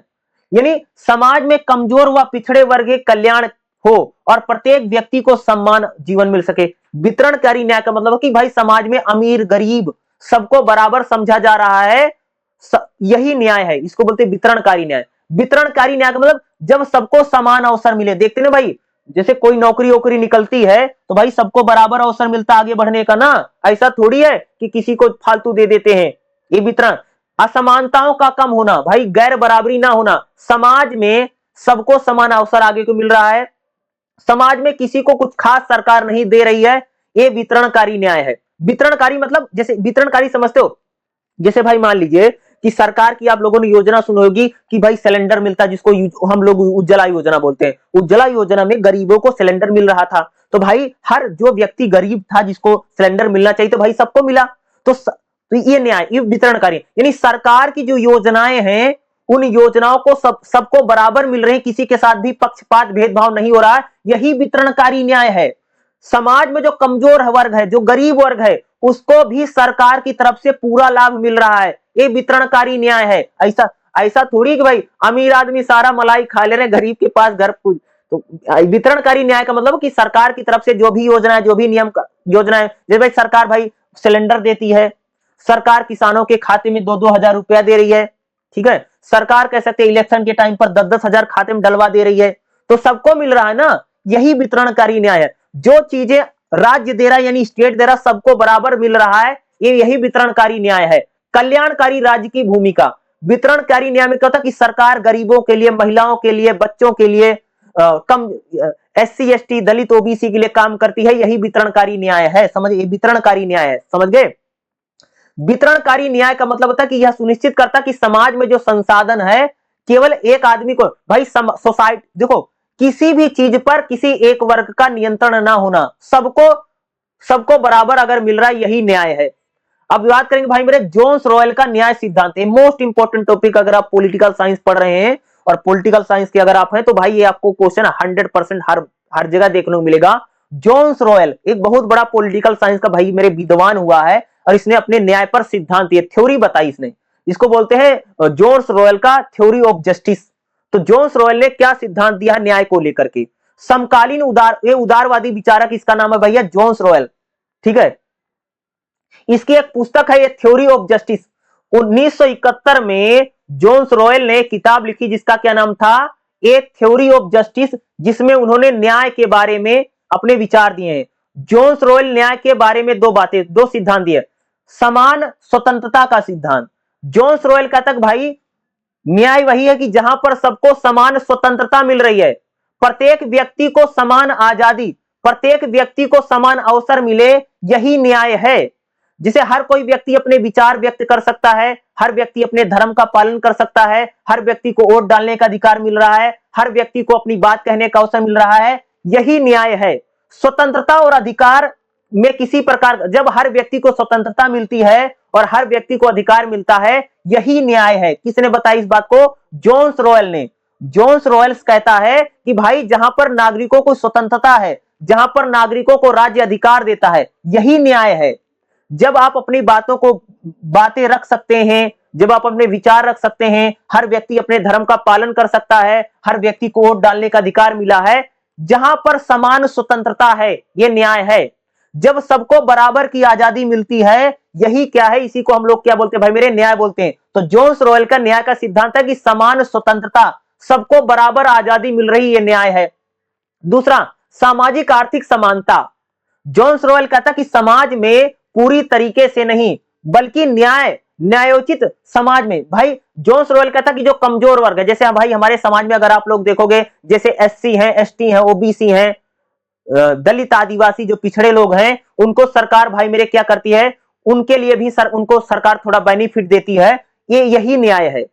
ठीक है, क्या है? यही न्याय है कि असमानता को कम करना। जैसे अगर आप देखोगे, जैसे हमारे समाज में बहुत सारे समुदाय को भाई आरक्षण मिला, तो आरक्षण भी एक प्रकार का न्याय है। क्या है? ये सोशल जस्टिस है, सामाजिक न्याय है। भाई लाखों वर्षों समय से जिन एससी एसटी ओबीसी का शोषण व दमन होता था, सरकार उनको आरक्षण दे करके उनको मुख्य धारा में, यानी उनको भी जब इस करती आरक्षण देती, तो यह भी क्या है? एक प्रकार का न्याय है। तो समाज में दूरी को कम करना, समाज में आर्थिक असमानता को कम करना, सामाजिक दूरी को कम करना, यह भी एक प्रकार का न्याय है। तो जोन्स रॉयल कहता है कि आर्थिक समानता होनी चाहिए। भाई ऐसा नहीं होना चाहिए कि एक के पास बहुत पैसा, दूसरा आदमी गरीब है। आर्थिक आधार पर समाज में स्वतंत्रता हो, समाज में कह सकते सबको आगे बढ़ने का अवसर मिले, यही न्याय है। अगला देखिएगा, अंतर सिद्धांत क्या है? असमानता तभी स्वीकार है जब उसका लाभ समाज में सबसे कमजोर वर्ग को। भाई जोन्स रॉयल कहता है कि अगर मान लीजिए कि समाज में अगर किसी को फायदा भी दिया जा रहा है, तो वो कमजोर वर्ग होना चाहिए। ठीक है, सबसे नीचे जो लोग बैठे हुए उनको सरकार को थोड़ी मदद करनी जरूरी है, यह भी एक प्रकार का न्याय है। समान अवसर, भाई सभी व्यक्तियों को समान अवसर मिले, यही न्याय है। जोन्स रॉयल का यह सबसे बड़ा सिद्धांत है। तो जोन्स रॉयल का कहना कि सभी व्यक्तियों को समान अवसर, भाई मेरे सबको आगे बढ़ने का बराबर अवसर मिल रहा है, सबको आगे बढ़ने की बराबर आजादी मिल रही है, यही न्याय है, यही जस्टिस है। क्या कहता है? जब सबको आगे बढ़ने का बराबर अवसर मिलता है, बराबर मौका मिल रहा है, यही न्याय है। तो यानी समान अवसर सबको मिले, क्या है? यही न्याय है। समाज में, अर्थव्यवस्था में सबको एक बराबर मौका मिल रहा है, जिसको न्याय बोलता है। जोन्स रॉयल जो है मूल स्थिति और अज्ञान घूंघट की बात करता है। देखो जोन्स रॉयल का कहना कि ऐसी स्थिति जहां समाज व्यवस्था कमजोर बनाने के लिए एकत्र हो, सब व्यक्तियों को समान अवसर मिले, स्वतंत्रता मिले, यही क्या भाई मेरे न्याय है। ठीक है, समाज में सभी के साथ निष्पक्ष व्यवहार हो। देखो वह अमीर होगा, गरीब होगा, महिला होगा, पुरुष होगा, कोई जाति, हर व्यक्ति को भाई बराबर माना जाएगा, यही न्याय है। किसका मानना है? ये जोन्स रॉयल का मानना है। सामाजिक समझौता का सिद्धांत बताता कि समाज में भाई मेरे चाहे अमीर हो, चाहे गरीब हो, चाहे महिला हो, पुरुष हो, ऊंची जाति का हो, निम्न जाति का हो, सबको भैया बराबर मानो, यही न्याय है। पक्षपात को खत्म करना ही न्याय है। भाई समाज में किसी प्रकार का पक्षपात ना हो, भेदभाव ना हो, यही न्याय है। और ये न्याय का सिद्धांत किसने दिया है? जोन्स रॉयल्स ने दिया है। मोस्ट इंपोर्टेंट है भाई मेरे, ये जो मैं आपको नोट्स पढ़ा रहा हूं ना, बहुत इजी है, बहुत आसान है। इसको अगर आप समझोगे ना, वैसे अगर आप बुक पढ़ोगे, किताब पढ़ोगे ना, पगला जाओगे, पागल हो जाओगे, समझ में नहीं आएगी बीपीएससी 103। ठीक है, क्योंकि ये बहुत हार्ड लाइन बुक है, आपको किताब में से समझ में एक अक्षर भी नहीं आएगा अगर आप पढ़ते हैं, अगर कोई समझाएगा नहीं समझ में नहीं आएगा।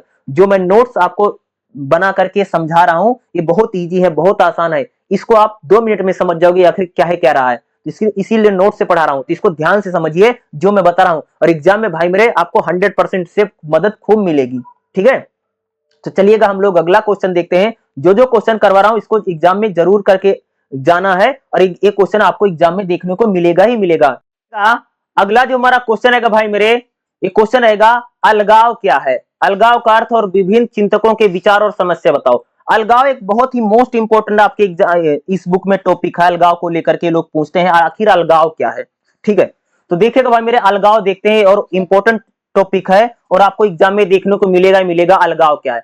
तो देखिएगा अलगाव का अर्थ क्या है। अलगाव मतलब समझते हो क्या, व्यक्ति अपने श्रम यानी मेहनत, समाज, सत्ता, संस्कृति, यहां तक कि स्वयं को भी मानसिक और सामाजिक रूप से जब कटा माने, यही अलगाव है। जैसे भाई अगर किसी आदमी को लगता है कि मैं समाज से कट गया हूं, अगर किसी को लगता है कि मैं अपने कल्चर से कट गया हूं, अगर किसी को लगता है कि सोसाइटी, समाज और व्यवस्था से जो लोग अपना कटा महसूस करते हैं, जिनको लगता है कि समाज हमारे लिए नहीं है, व्यवस्था हमारे लिए नहीं है, इसी को बोलते हैं भाई मेरे अलगाव। अलगाव का मतलब होता है खुद को दूर महसूस करना।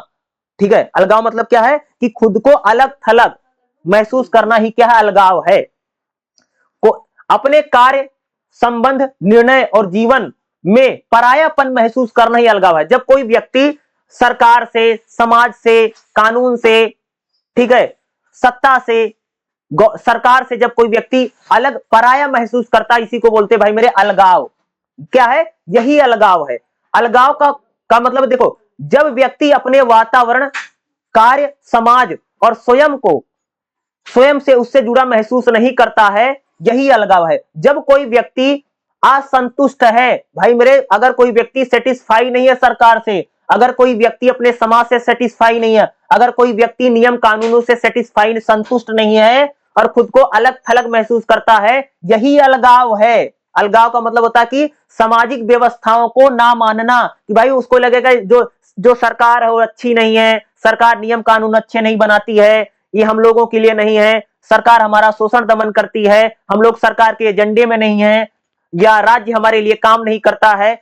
अगर ऐसा कोई व्यक्ति महसूस कर रहा है यानी फील कर रहा है, भाई मेरे यही अलगाव है। खुद को सरकार से, सत्ता से, राज्य से या कानूनों से खुद को अलग महसूस करना, और महसूस करना ही क्या होता भाई मेरे, अलगाव है। अलगाव मतलब अलग, यानी अलग, अकेलापन महसूस करना कि भाई ये सरकार वरकार हमारे लिए नहीं है, हमारे तो यही काम करना। लोग, आप लोगों ने सुना होगा ना, देखो किसी आदमी से बोलोगे भाई, बात करोगे, जैसे मजदूर लोग हैं उनसे बात करोगे, अरे बोलेंगे भाई सरकार हम क्या करें, सरकार क्या करेगी, सरकार हमको खाना देगी, सरकार हमको पानी देगा, सरकार हमको दाना देगा, हम मेहनत करेंगे तो हमारा घर चलेगा, नहीं तो हमारा घर नहीं चलेगा। इस प्रकार के जो विचार है ये अलगाव है, कि उसका भाई सरकार में, शासन में, सत्ता में वो खुद को उससे जुड़ा महसूस नहीं कर रहा है, यही अलगाव है। ठीक है, यानी आप सरकार से, नियम से, कानून से, ठीक है, राज्य से यानी स्टेट से आप खुद को अलग महसूस कर रहे हैं, भैया ये हमारे लिए नहीं है, ठीक है, इससे हमको कुछ नहीं मिलेगा। अगर कोई व्यक्ति को लगता है भाई वोट डालने से क्या होगा, इस सरकार फरकार से कुछ नहीं होता, ठीक है, इस सरकार वरकार कुछ नहीं होती, ऐसे चलता रहता, महंगाई ये लोग बढ़ाते रहे, कोई व्यक्ति जो सरकार से, शासन से, सत्ता से खुद को अलग महसूस कर रहा है, खुद को कटा हुआ महसूस कर रहा है, यही भैया अलगाव है। अलगाव पर भाई मेरे कई सारे लोगों ने अपने विचार दिए, जैसे कार्ल मार्क्स। अलगाव को लेकर के कार्ल मार्क्स की अवधारणा है, पूंजीवादी व्यवस्था की बात कौन करता, देखो कार्ल मार्क्स जो है भाई मेरे अलगाव की बात करता, वो कहता कि जो सरकार है वो अमीरों के समर्थन में खड़ी हुई है, भैया मजदूर गरीब का कभी साथ नहीं देगी, अलगाव है। तो मार्क्सवादी विचारधारा में कार्ल मार्क्स जो है ये अलगाव की बात करता है। वो कहता है कि भाई मेरे जो श्रम है, जो मेहनत है, उस पर अमीर आदमी ने कंट्रोल कर लिया है, ठीक है, उत्पादन पर, यानी जो प्रोडक्शन, जो उत्पादन है उस पर अमीर वर्ग ने कब्जा कर लिया है, ठीक है। तो कार्ल मार्क्स का मानना है कि जो सत्ता है, जो सरकार है, वो केवल पूंजीपति के समर्थन में खड़ी है, जो सरकार है, जो सत्ता है, वो मजदूर के समर्थन में नहीं खड़ा है, यही अलगाव है। तो कार्ल मार्क्स जो है उसको लगता है कि ये अलगाव है, यानी कार्ल मार्क्स को लगता है कि जो सरकार है, जो गवर्नमेंट होती है, वो हमेशा पूंजीपति, पैसे वालों के समर्थन में खड़ी रहती है, और ना जो मजदूर होता है उसके समर्थन में सरकार काम नहीं, उसके लिए काम नहीं करती है, ये अलगाववाद है। तो अलगाववाद का पहला विचारक कौन है भाई मेरे? कार्ल मार्क्स, जिसको लगता है कि समाज में गैर बराबरी है, इसलिए समाज में एक वर्ग दूसरे वर्ग का शोषण कर रहा है। भाई अमीर अमीर होता चला जा रहा है, गरीब गरीब होता चला जा रहा है। आप लोगों ने सुना होगा ना, हमारे देश में भी होता, देखे कहते हैं, सुना होगा ना आप लोगों ने, भाई अमीर अमीर होते चले जा रहे हैं, गरीब गरीब होता चला जा रहा। यही क्या, अगर अगर ऐसे विचार हैं, ये क्या अलगाव है? तो अलगाव पर किसने विचार दिए भाई मेरे? कार्ल मार्क्स ने। दूसरा हीगल, हेगल इसका नाम है, ये भी बहुत बड़ा पॉलिटिकल साइंस में बहुत बड़ा विद्वान है भाई हीगल। इन्होंने अलगाव को आध्यात्मिक और दार्शनिक समझाया। आत्मा और चेतना को खुद को जो आदमी कहता भाई आत्मा अलग है और चेतना अलग है, आत्मा मतलब होता कि जो हमारे अंदर जान है, और चेतना मतलब होता कि जो समझ है, ठीक है। एक अगर कोई इसको सत्य से कटा मानता है, यही अलगाववाद है। अलगाव मन को बाहर की वस्तु में, देखो अगर एक बात बताऊं मैंने, अगर भाई मेरे आप अंदर से अशांत है, अंदर से अगर आपको संतुष्टि नहीं है और आपको लगता है भैया बढ़िया खा लें, बढ़िया कपड़ा पहन लें, बढ़िया घूम फिर लें, तो इससे हमको शांति मिल जाएगी जीवन में, ये अलगाववाद है। जो व्यक्ति स्वयं से संतुष्ट नहीं है, अपनी खुशी के लिए बाहरी चीजों की तरफ भाग रहा है, यही अलगाव है, ठीक है। यानी हम अपनी लाइफ से खुश नहीं हैं, हम अपने अंदर से खुश फील नहीं करते हैं, और हमको लगता कि भाई मेरे खुशी हमको कोई दूसरा इंसान दे देगा, हमको बड़ा गाड़ी से खुशी मिल जाएगी, बड़े बंगले से खुशी मिल जाएगी। किसी जैसे अगर किसी आदमी को लग रहा है कि भाई मेरा जिंदगी बहुत खराब है और मेरे को फलानी नौकरी मिल जाएगी तो मेरा अपरंपार हो जाएगा, मेरा जीवन लाइफ सेट हो जाएगी, अगर ऐसी आपको लगता है तो अलगाववाद है। यानी जो व्यक्ति खुद को असंतुष्ट महसूस करता है, उसको लगता है कि मेरा जीवन ठीक नहीं है और कोई चीज हमको बाहरी चीज मिल जाएगी, उससे हमारा जीवन सुधर जाएगा, यही अलगाववाद है, ठीक है। ये हीगल कहता है, इसको बोलता है अलगाववाद, कि भाई जो आदमी सत्य को नहीं जान पा रहा है, जिसको लगता कि भाई अंदर नहीं बाहर कोई ऐसी वस्तु है जो हमको मिल जाएगी, जो हमको अच्छा फील करा देगी, यही अलगाववाद, ये अलगाव है। दूसरा अलगाव पर किसने अपने सिद्धांत दिए? दार्शनिक एरिक फॉर्म है। आधुनिक औद्योगिक समाज में उपभोक्तावाद और प्रतिस्पर्धा को दास बना दिया। जैसे एरिक फॉर्म कहता कि भाई मेरे जब से कंपनी लगी, बड़ी बड़ी इंडस्ट्री लगी है, तो कंपनियों ने क्या कर दिया है कि भैया समाज में हर आदमी को उपभोक्तावादी बना दिया है। मनुष्य जब स्वयं को अकेला महसूस कर रहा है, असुरक्षित महसूस कर रहा है, यही अलगाववाद है। अलगाववाद का मतलब होता कि यानी स्वयं को वस्तु की तरह बेचना या प्रस्तुत करना। देखो भाई मेरे आज इंसान जो है ना खुद को बेच रहा है, ये अलगाववाद है। ये कहने का मतलब क्या है कि जो एरिक फॉर्म है, ये कह रहा है कि भाई मेरे जब हम अकेला महसूस करते हैं और हमको लगता है जीवन में कुछ बचा नहीं है, और हमको लगता भाई हमारी सुरक्षा नहीं, हमारी सेफ्टी नहीं है, जब आप ऐसा महसूस कर रहे हैं, यही अलगाववाद है। जैसे बहुत सारे लोगों को लगता भाई ना कि अरे भाई अगर कुछ हमारे साथ हो जाएगा तो पुलिस हमारी साथ नहीं देगी, पैसे वालों के साथ पुलिस देती, गरीब आदमी का साथ कौन देता है। अगर आपके ऐसे विचार हैं तो इसका मतलब आप अलगाववाद है, आप कटा हुआ महसूस कर रहे हैं, यही अलगाववाद है। जैसे दुर्खिम, एमाइल दुर्खिम, ये भी बहुत बड़ा कह सकते हैं पॉलिटिकल साइंस का विद्वान है। दुर्खिम ने अलगाववाद को अनोमी बताया, सामाजिक मापदंडों से विघटन। यानी जिस आदमी को लगता कि समाज हमारे लिए नहीं है, सोसाइटी खराब है, तेजी से परिवर्तन, अगर किसी को लगता कि समाज तेजी से बदल रहा है, जिससे हमारी व्यवस्था खराब हो जाएगी, यह भी एक प्रकार का क्या अलगाववाद है। जो व्यक्ति खुद को दिशाहीन समझ रहा है और समाज से जो लोग खुद को कटा हुआ महसूस करते, यह भी अलगाववाद है। किसने बताया? दुर्खिम ने। सिंगल फ्राइड ने अलगाववाद को बताया इच्छाओं और अवचेतन के बीच संघर्ष। भाई अगर किसी व्यक्ति में बहुत इच्छा है और उसकी इच्छा पूरी नहीं हो रही है, तो चीज अलगाववाद की। भाई जैसे मान लो कि कोई आदमी चाहता है कि नौकरी मिल जाए, कोई आदमी चाहता है कि भाई अच्छा खाना हो जाए, अच्छा घर हो जाए, अच्छा गाड़ी हो जाए, अगर वो चीजें नहीं हो पा रही तो व्यक्ति अलगाव महसूस करेगा, कटा हुआ महसूस करेगा। जैसे मान लो अगर किसी को नौकरी नहीं मिलती ना, तो आदमी बोलेगा अरे भाई सरकार खराब है, नौकरी नहीं चल रही, फलाना नहीं होता है। इसका मतलब क्या कि आप अलगाववाद महसूस कर रहे हैं, आप कटा हुआ समाज से और राज्य से और सरकार से कटा हुआ महसूस कर रहे हैं, यही भाई मेरे अलगाववाद है, ठीक है। मार्क्सवादी और नारीवादी अलगाववाद। महिलाएं जो है खासतौर से खुद को भाई अलग थलग महसूस करती हैं। आपने सुना, महिला तो भाई मेरे पितृसत्तात्मक व्यवस्था है, जो पुरुष प्रधान समाज है उससे महिला खुद को कटी महसूस करती हो, तो महिला में अलगाववाद खूब है। क्योंकि महिला को लगता है कि घर में हम सारा दिन काम करते हैं लेकिन हमारे काम की कोई वैल्यू नहीं है, परिवार हमारे लिए है नहीं, न मैं इधर की हूं, न घर की हूं, न घाट की हूं। तो महिलाएं भी क्या है, अलगाववादी होती हैं, ये तो खास तौर से है। और मार्क्सवादी लोग भी अलगाववाद को महसूस करते हैं। उनको लगता है कि भाई जो पूंजीपति है, जो पैसा वाला आदमी है, सरकार उसी के समर्थन में खड़ी है। जो राज्य यानी जो स्टेट है वो पूंजीपतियों के समर्थन में खड़ा है, मजदूरों का भैया कोई है नहीं, ये अलगाववाद है, ये कार्ल मार्क्स ने बताया। और नारीवादी भी, महिलाएं भी तो अलगाववादी हैं, उनको भी लगता है कि भाई परिवार हमारा नहीं है, पुरुषों का परिवार है, सारी धन दौलत रुपया पैसा जो है किसके पास है, खेत किसके पास है, पुरुष के पास है, हमारा तो ना तो घर है ना तो हमारे पास जमीन है, हमारे पास कुछ भी नहीं है। तो महिलाएं जो है ये भी अलगाववाद को महसूस करती हैं, ये भी अपने परिवार से कटा हुआ खुद को महसूस करती हैं, तो नारीवादी भी अलगाववाद को मानते हैं। ठीक है, अलगाववाद में समस्या क्या है? कार्य के प्रति उदासीन हो जाना। भाई अगर कोई खुद को अलगाववाद महसूस करेगा तो उसका मन काम में नहीं लेगा, कुछ भी काम नहीं करेगा। दूसरा, मानसिक तनाव होगा। भाई अगर आप समाज से, राज्य से, सरकार से खुद को कटा हुआ अलगाववाद महसूस करेंगे तो आपको डिप्रेशन होगा, तनाव होगा। समाज से दूरी, अगर कोई व्यक्ति अलगाववाद महसूस कर रहा है तो भाई वो समाज से थोड़ा दूर हो जाएगा। अलगाववाद क्या कर सकता है? आपको थोड़ा हिंसक बना देगा, आपको अपराधी बना देगा। देखते हैं भाई, जो लोग सरकार से, समाज से और नियम कानून से असंतुष्ट होते हैं वो आगे जाकर के क्राइम में भी भाग लेते हैं। तो अलगाववाद आपको क्या कर सकता है? आपको डिप्रेशन में ला देगा, समाज से दूरी बना देगा, हिंसा की तरफ और अपराध की तरफ व्यक्ति को धकेलने में अलगाववाद का सबसे बड़ा योगदान हम लोगों को देखने को मिलता है। आत्मसम्मान का ह्रास, अगर कोई व्यक्ति स्वयं को अलगाववादी महसूस, भाई उसको लगेगा कि मेरे कोई इज्जत नहीं है, मेरा कोई महत्व नहीं है, ऐसा लगेगा अलगाववाद में। ठीक है, कम गुणवत्ता का उत्पादन, अगर कोई व्यक्ति खुद को अलगाववाद महसूस करेगा तो ज्यादा काम नहीं कर पाएगा। राजनीति से अगर कोई व्यक्ति, बहुत सारे लोग तो भाई सरकार वरकार हमारे लिए नहीं, नेता फिता हमारे लिए है, सरकार कोई आए, सरकार कोई जाए, प्रधानमंत्री कोई बने, हमको क्या मिलेगा, ऐसे लोग बोलते हैं ना, हमको क्या मिलेगा। तो क्या है ये? राजनीतिक उदासीनता, यानी राजनीति में जो लोग इंटरेस्ट नहीं लगते हैं, बहुत सारे लोगों को सुना होगा ना, भाई राजनीति मेरा, हम लोगों का कोई मतलब नहीं है, जो ऐसे को बोला, यानी वो सरकार से और राज्य से खुद को कटा हुआ महसूस करे, यानी अलगाववाद यही है। मानवीय संवेदना, भाई अगर कोई व्यक्ति में संवेदना नहीं है, प्रेम नहीं है, समर्पण नहीं, अगर किसी व्यक्ति में इंसानियत नहीं है, यह भी एक प्रकार का क्या अलगाववाद है। निष्कर्ष क्या लिखोगे? अलगाववाद जो है क्या है कि खुद को समाज से, राजनीति से, शासन से और अपनी व्यवस्थाओं से खुद को अलग महसूस करना ही क्या है भाई मेरे? अलगाववाद है। तो अलगाववाद एक मोस्ट इंपोर्टेंट टॉपिक है जो कि आपके एग्जाम में आ सकता है और पूछा भी जा सकता है, और इसको करके जरूर जाइएगा। ठीक है, अगला जो हमारा क्वेश्चन है भाई मेरे, स्वतंत्रता पर मार्क्सवादी, नारीवादी और रूढ़िवादी विचार बताओ।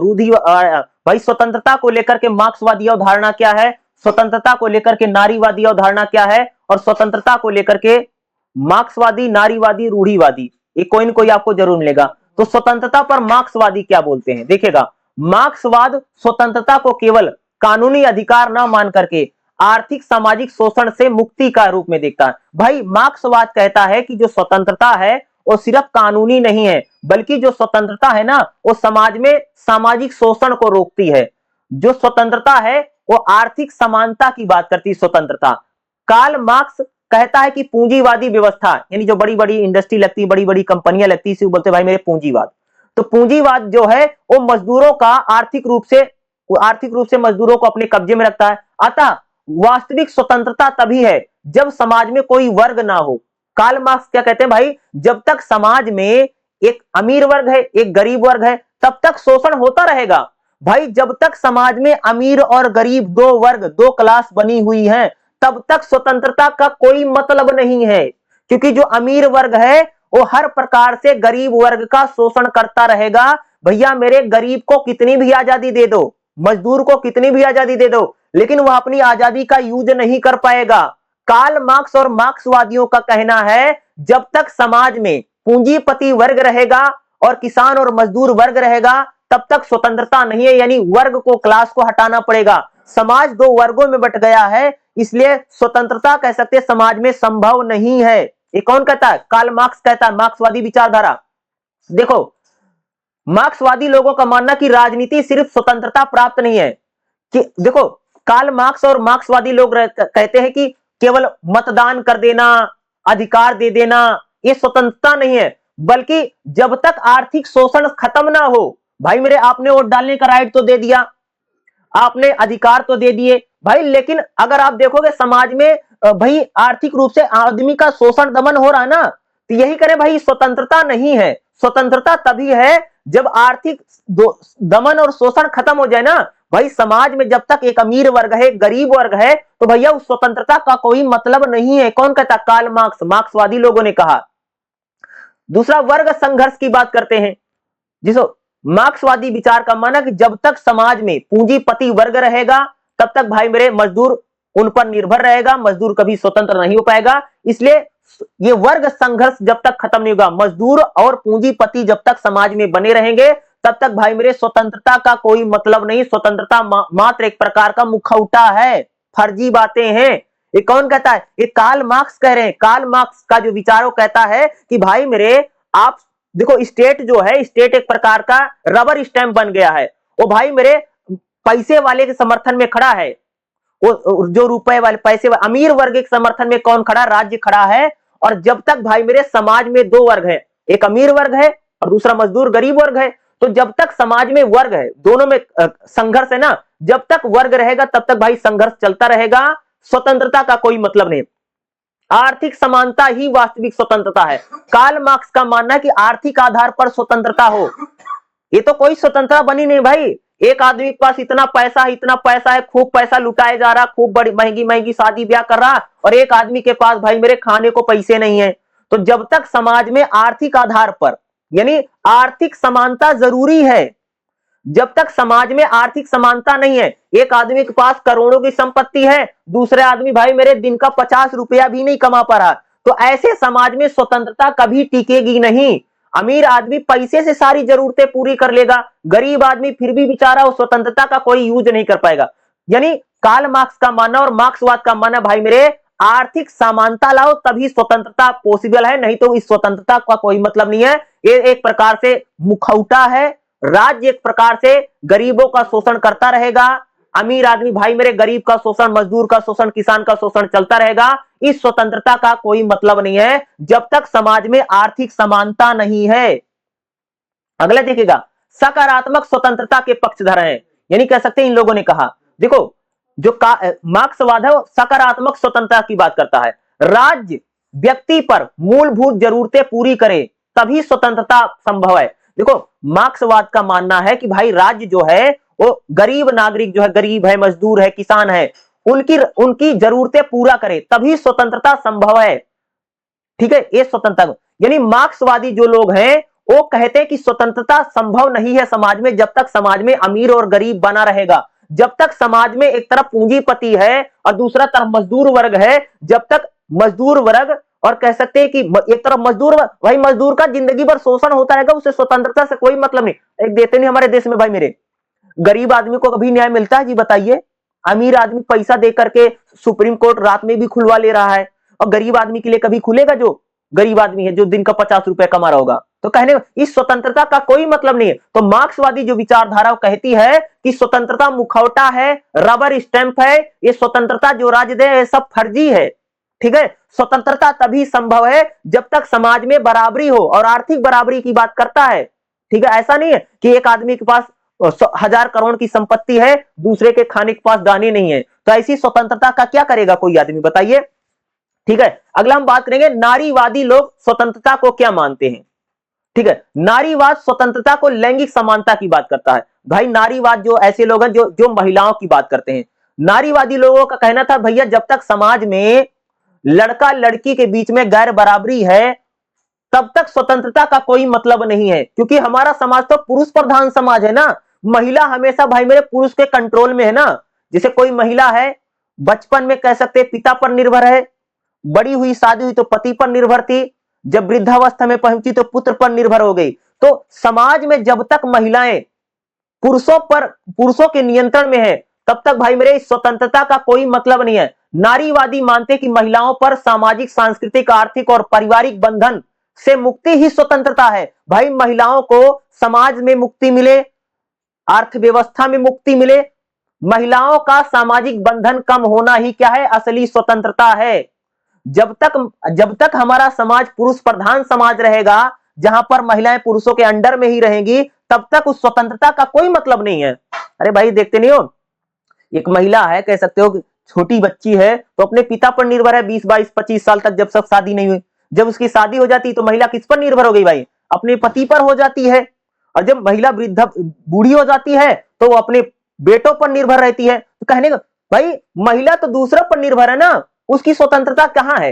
तो जब तक समाज में पारिवारिक बंधनों से मुक्ति नहीं रहेगी, जब तक हमारे समाज में लड़का लड़की को बराबर नहीं माना जाएगा, तब तक उस स्वतंत्रता का कोई मतलब नहीं है। नारीवादी लोग कहते हैं, ठीक है, नारीवादी लोगों का कहना है कि जो पितृ सत्ता हमारे समाज में चलती, भैया इसको खत्म करो तभी स्वतंत्रता संभव है। जब तक हमारा परिवार पुरुष प्रधान समाज रहेगा, तब तक स्वतंत्रता का कोई मतलब नहीं। महिलाओं का शोषण दमन भाई मेरे चलता रहेगा, फर्जी स्वतंत्रता है। सार्वजनिक नहीं, निजी क्षेत्र में भी स्वतंत्रता हो। जैसे नारीवादी लोग कहते हैं घरेलू हिंसा से स्वतंत्रता हो, महिलाओं को जो घरों में मारा जाता, पीटा जाता, जलाया जाता है, ऐसी स्वतंत्रता का क्या मतलब है? बाल विवाह, दहेज, इन सारों को खत्म करोगे तभी महिला की स्वतंत्रता हो पाएगी। इसलिए महिलाओं को निजी क्षेत्र में भाई घरेलू हिंसा ना हो, बाल विवाह ना हो, महिला को दहेज ना देना पड़े, महिलाएं पुरुषों के कंट्रोल में रहे, इस प्रकार की स्वतंत्रता अगर मिलती है, यही कैसी स्वतंत्रता है कह सकते हैं, यही स्वतंत्रता है। समानता पर आधारित अधिकार हो। देखो मार्क्सवादी खासतौर से नारीवादी का मानना है कि भाई जितना लड़के को पढ़ने का मौका मिलता उतना लड़की को मिले, लड़के को जितना रोजगार का अवसर मिल पा रहा उतना महिला को भी मिले। अब भाई पुरुषों का संपत्ति में अधिकार है तो महिला का भी संपत्ति में अधिकार हो, यही असली स्वतंत्रता है, तभी स्वतंत्रता हो पाएगी। शारीरिक और अभिव्यक्ति अधिकार, देखो भाई पुरुष तो अपनी पसंद का कपड़ा पहन लेता, पहनावा पहन लेता, पुरुष कहता तो महिला बच्चे को जन्म देती, यानी महिलाओं की भी पसंद का ख्याल रखा जाना चाहिए, तभी असली स्वतंत्रता है। क्योंकि महिलाएं ज्यादातर भाई में पुरुषों के नियंत्रण में ना, पुरुषों के कंट्रोल में है, तो ऐसी स्वतंत्रता का कोई मतलब निकलता नहीं है। नारीवादियों का मानना कि जब तक महिला आजाद नहीं होगी तब तक इस आजादी का कोई अर्थ नहीं, कोई मतलब नहीं है। राज्य कितना भी आजादी क्यों ना देता हो, सरकार की तरफ से महिला को कितनी आजादी मिल गई है, जब तक समाज में भाई ये पुरुष प्रधान समाज रहेगा तब तक महिला को आजादी नहीं मिल पाएगी। महिलाओं की आजादी तभी मिलेगी जब हमारे समाज में पितृ सत्ता यानी पितृ सत्ता हट जाएगी और महिलाओं को भी अपनी पसंद का कपड़ा पहनना, खाना बनाना, महिलाएं भी अपने मन पसंद का शादी ब्याह कर पाएंगी, महिलाओं भी उनकी घरेलू हिंसा नहीं होगी, बाल विवाह नहीं होगा, दहेज नहीं देना पड़ेगा, महिलाओं को भी समाज में पुरुषों के बराबर जब समझा जाएगा तभी असली स्वतंत्रता है। रूढ़िवादी स्वतंत्रता पर को क्या मानते हैं, इनके विचार देखिएगा। रूढ़िवाद स्वतंत्रता को परंपरा और व्यवस्था और नैतिक मूल्यों से जुड़ा मानते हैं। इनके अनुसार स्वतंत्रता अनियंत्रित स्वतंत्रता अव्यवस्था पर, देखो रूढ़िवादी जो भाई कहते हैं भाई बहुत ज्यादा स्वतंत्रता देने का कोई जरूरत नहीं है, स्वतंत्रता पर समाज, धर्म और परंपरा ये बहुत ज्यादा जरूरी है। रूढ़िवादियों का मानना कि स्वतंत्रता जो है अनुशासन में होनी चाहिए। रूढ़िवादी मानते भाई कि व्यक्ति की स्वतंत्रता तभी तक होनी चाहिए जब तक समाज के हित में हो। अगर कोई आदमी समाज के खिलाफ काम कर रहा है तो ऐसी स्वतंत्रता नहीं होनी चाहिए। रूढ़िवादी मानते हैं कि स्वतंत्रता वही है जो पुरानी परंपराओं को बनाए रखती है। ऐसी कोई स्वतंत्रता जो पुरानी परंपराएं टूट रही हैं वो वही स्वतंत्र। रूढ़िवाद का मतलब होता है भाई मेरे कि जो लोग पुरानी परंपराएं, जो लोग पुराने रीति रिवाज को बनाए रखना चाहते हैं उसी को भाई हम लोग बोलते हैं रूढ़िवाद। तो रूढ़िवादी लोगों का कहना है कि स्वतंत्रता वही है कि जो पुरानी परंपरा, पुराने रीति रिवाज, पुराने व्यवस्था को बनाए रखते हैं वही स्वतंत्रता है। यानी परिवार, धर्म, कल्चर, समाज को जो स्थिर रखते हैं इन्हीं को बनाए रखना ही स्वतंत्रता है। कानून और व्यवस्था को प्राथमिकता, रूढ़िवादियों का मानना कि राज्य को, समाज को प्राथमिकता देनी चाहिए, यही असली स्वतंत्रता है।